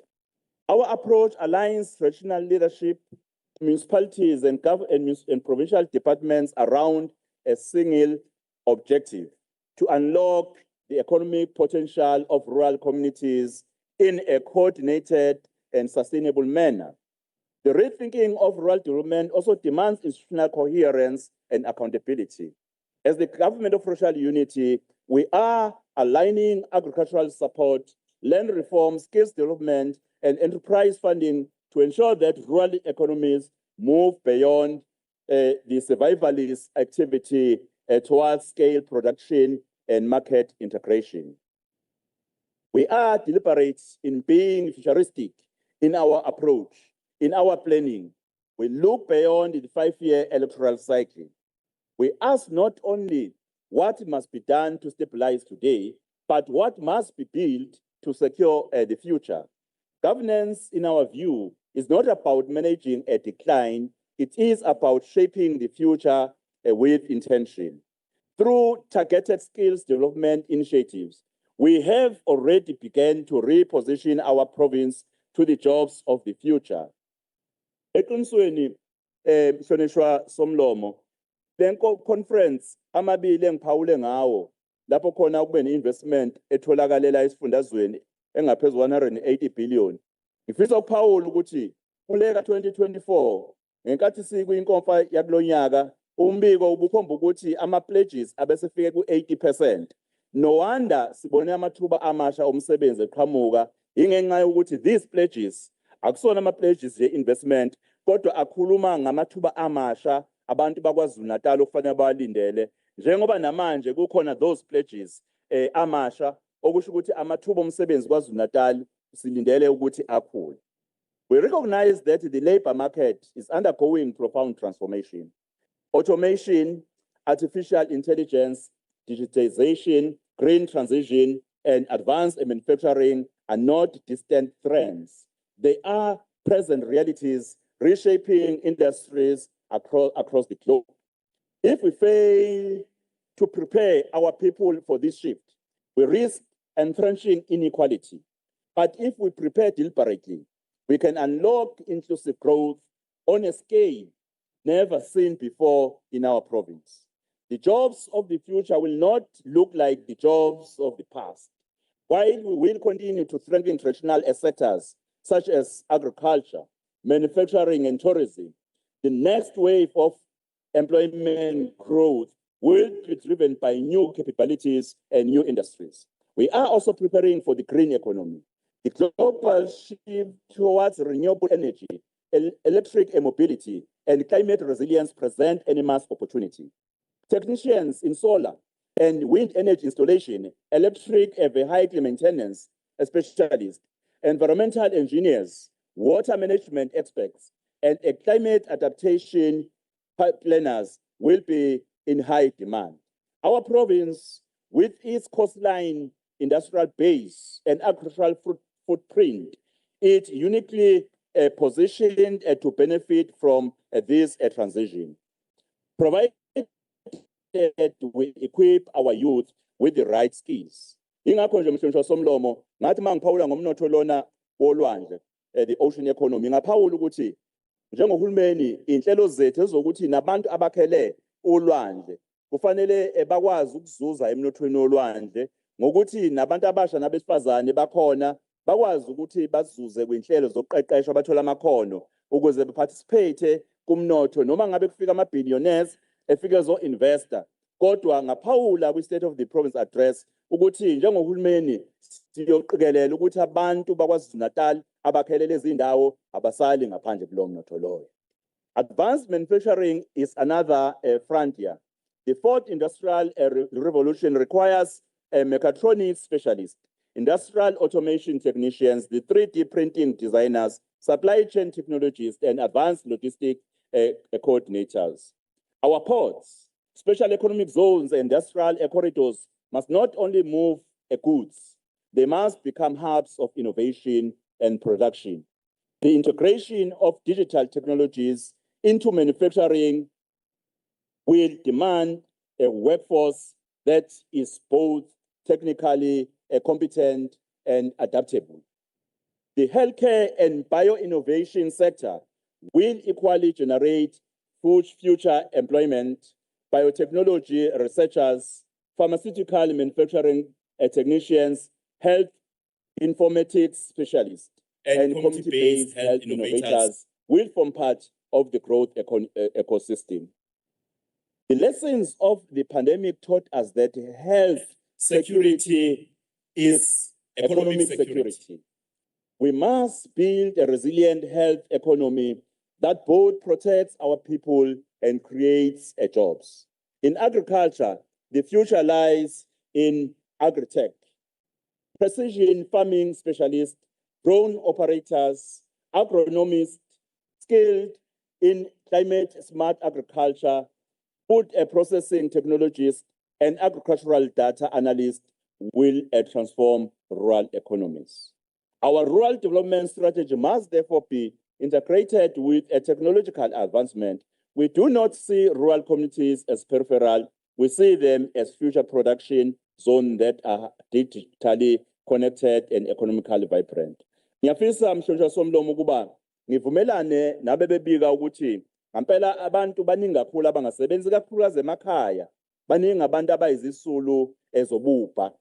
Okufanele njengohulumeni siqhubekele phambili ngeinhlelo esesiqalile zokuthi abantu bakithi babe ingcenye emnothweni njoba sivakashele indawo eziningi la KwaZulu-Natal sihamba njoba kusasa nje sobe silapha eRichmond lapha khona ongqongqoshe befike nesupport esuke izoya emphakathini abantu bakwazi ukuxosha usizo kodwa baningi kakhulu abasasilele emuva okufanele sibambisane sonke ukuze senze ukuthi ukuhlomula kwabantu esifundazweni kubonakala kwenyuka. The creative and cultural industries also represent an expanding frontier. Digital content creators, animation specialists, gaming developers, music producers, film technicians, and fashion entrepreneurs are redefining how value is created. The knowledge economy is not limited to laboratories and factories. It includes imagination, design, and storytelling. With proper support, our young people can compete globally from right here at home. However, identifying the jobs of the future is only the first step. The great task is to close the skills gap. Too often, our education and training system lag behind economic realities. Curricula are slow to adapt. Industry and academia do not always collaborate effectively. Young graduates enter the labor market with qualifications that do not match demand. This disconnect must end. It is for this reason that today I announced that the Government of Provincial Unity will convene a provincial job and skills summit within this calendar year. This summit will bring together industry and leaders, organized labor, universities, TVET colleges, SETAs, emerging entrepreneurs, innovators, hubs, and government departments. Its purpose will be threefold: to conduct a comprehensive assessment of current and projected skills gaps in KwaZulu-Natal aligned with global economic trends and a local industrial strategy, to align our education, training, and entrepreneurship programs with identified priority sectors, ensuring that our young people are trained for real opportunities rather than theoretical possibilities. Lastly, to develop a coordinated provincial action plan that links investor attraction, infrastructure development, enterprise support, and human capital development into one coherent strategy. Institutions of higher learning will commit to curriculum innovation. Government will commit to funding alignment and policy support. We will particularly focus on expanding technical and vocational pathways. Not every young person must pursue a traditional university route. Artisans, technicians, chorus, renewable energy installers, maritime engineers, and logistics specialists will be the backbone of our future economy. We must restore dignity to technical skills and position them as pathway to prosperity. Furthermore, we will explore partnership with global technology firms and local innovators to establish centers of excellence in strategic areas such as artificial intelligence, renewable energy technologies, maritime logistics, and advanced agriculture. Our special economic zones and industry parks must integrate skills academies that prepare workers before factories open, not after. Honourable members, I wish to comment on the issue of fighting crime in the province of KwaZulu-Natal, acknowledging the congratulatory messages towards the police, but leaving out, maybe deliberately so, the dimension of community safety and liaising that has enhanced or rather strengthened the collaboration between SAPS, community, safety structures, and government.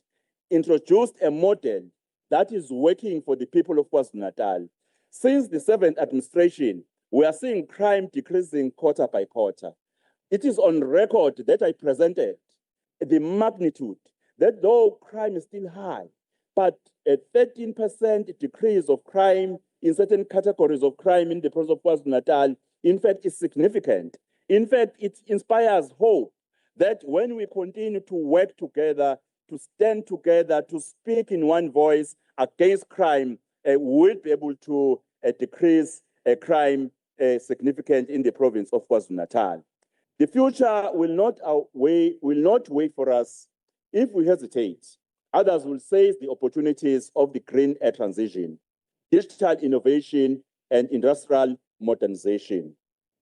Honourable members, I must also mention that social cohesion is key to our success as a province. As we rebuild and renew KwaZulu-Natal, we must understand that infrastructure alone will not sustain progress. Economic growth alone will not guarantee stability. Our renewal will ultimately be secured by the strength of our social fabric, by the trust we build among one another, by the respect we show across communities, and by the shared sense of belonging we cultivate. Ngiyafisa ukubonga kakhulu abahlonishwa ongqongqoshe lapha kuhulumeni wesifunda saKwaZulu-Natal engathi nxa ngibaqokela emnyangweni basuka bahlala emsebenzini njengoba sekukhona izinto ezilungisekayo eyibonakalayo. The truth of the matter is that no government can fix all challenges of many years in one day or in 1 year. But the progress that our economy is growing is evidence that there is progress. The information that 54,000 new job opportunities were presented is evidence that there is progress in government. 13% decrease in crime is evidence that there is progress in our government. The growth of our economy, the saving of some industries that were at the crossroad, such as the ArcelorMittal, is the evidence that this government is working for the people of KwaZulu-Natal, is delivering. The fact that amakhosi asendlunkulu asengama-commissioners of oath asekwazi ukusiza abantu abasize eduzane is evidence that this government is working for the people of KwaZulu-Natal. Kodwa-ke bakwethu-ke noma izulu bengingaba namandla okulibeka phezu kwetafula, akena wonke umuntu obengalithatha izulu. Abanye bebengakhala bethi we ngifuna isihogo sikababa. Thank you very much, Honorable Speaker.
Lunch at the media room and in Phuket.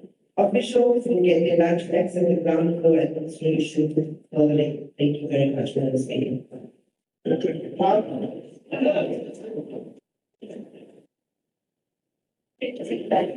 members, once more, apologies for the kitchens. The houses are jammed until the 10th of March at 9 o'clock. Madam Speaker.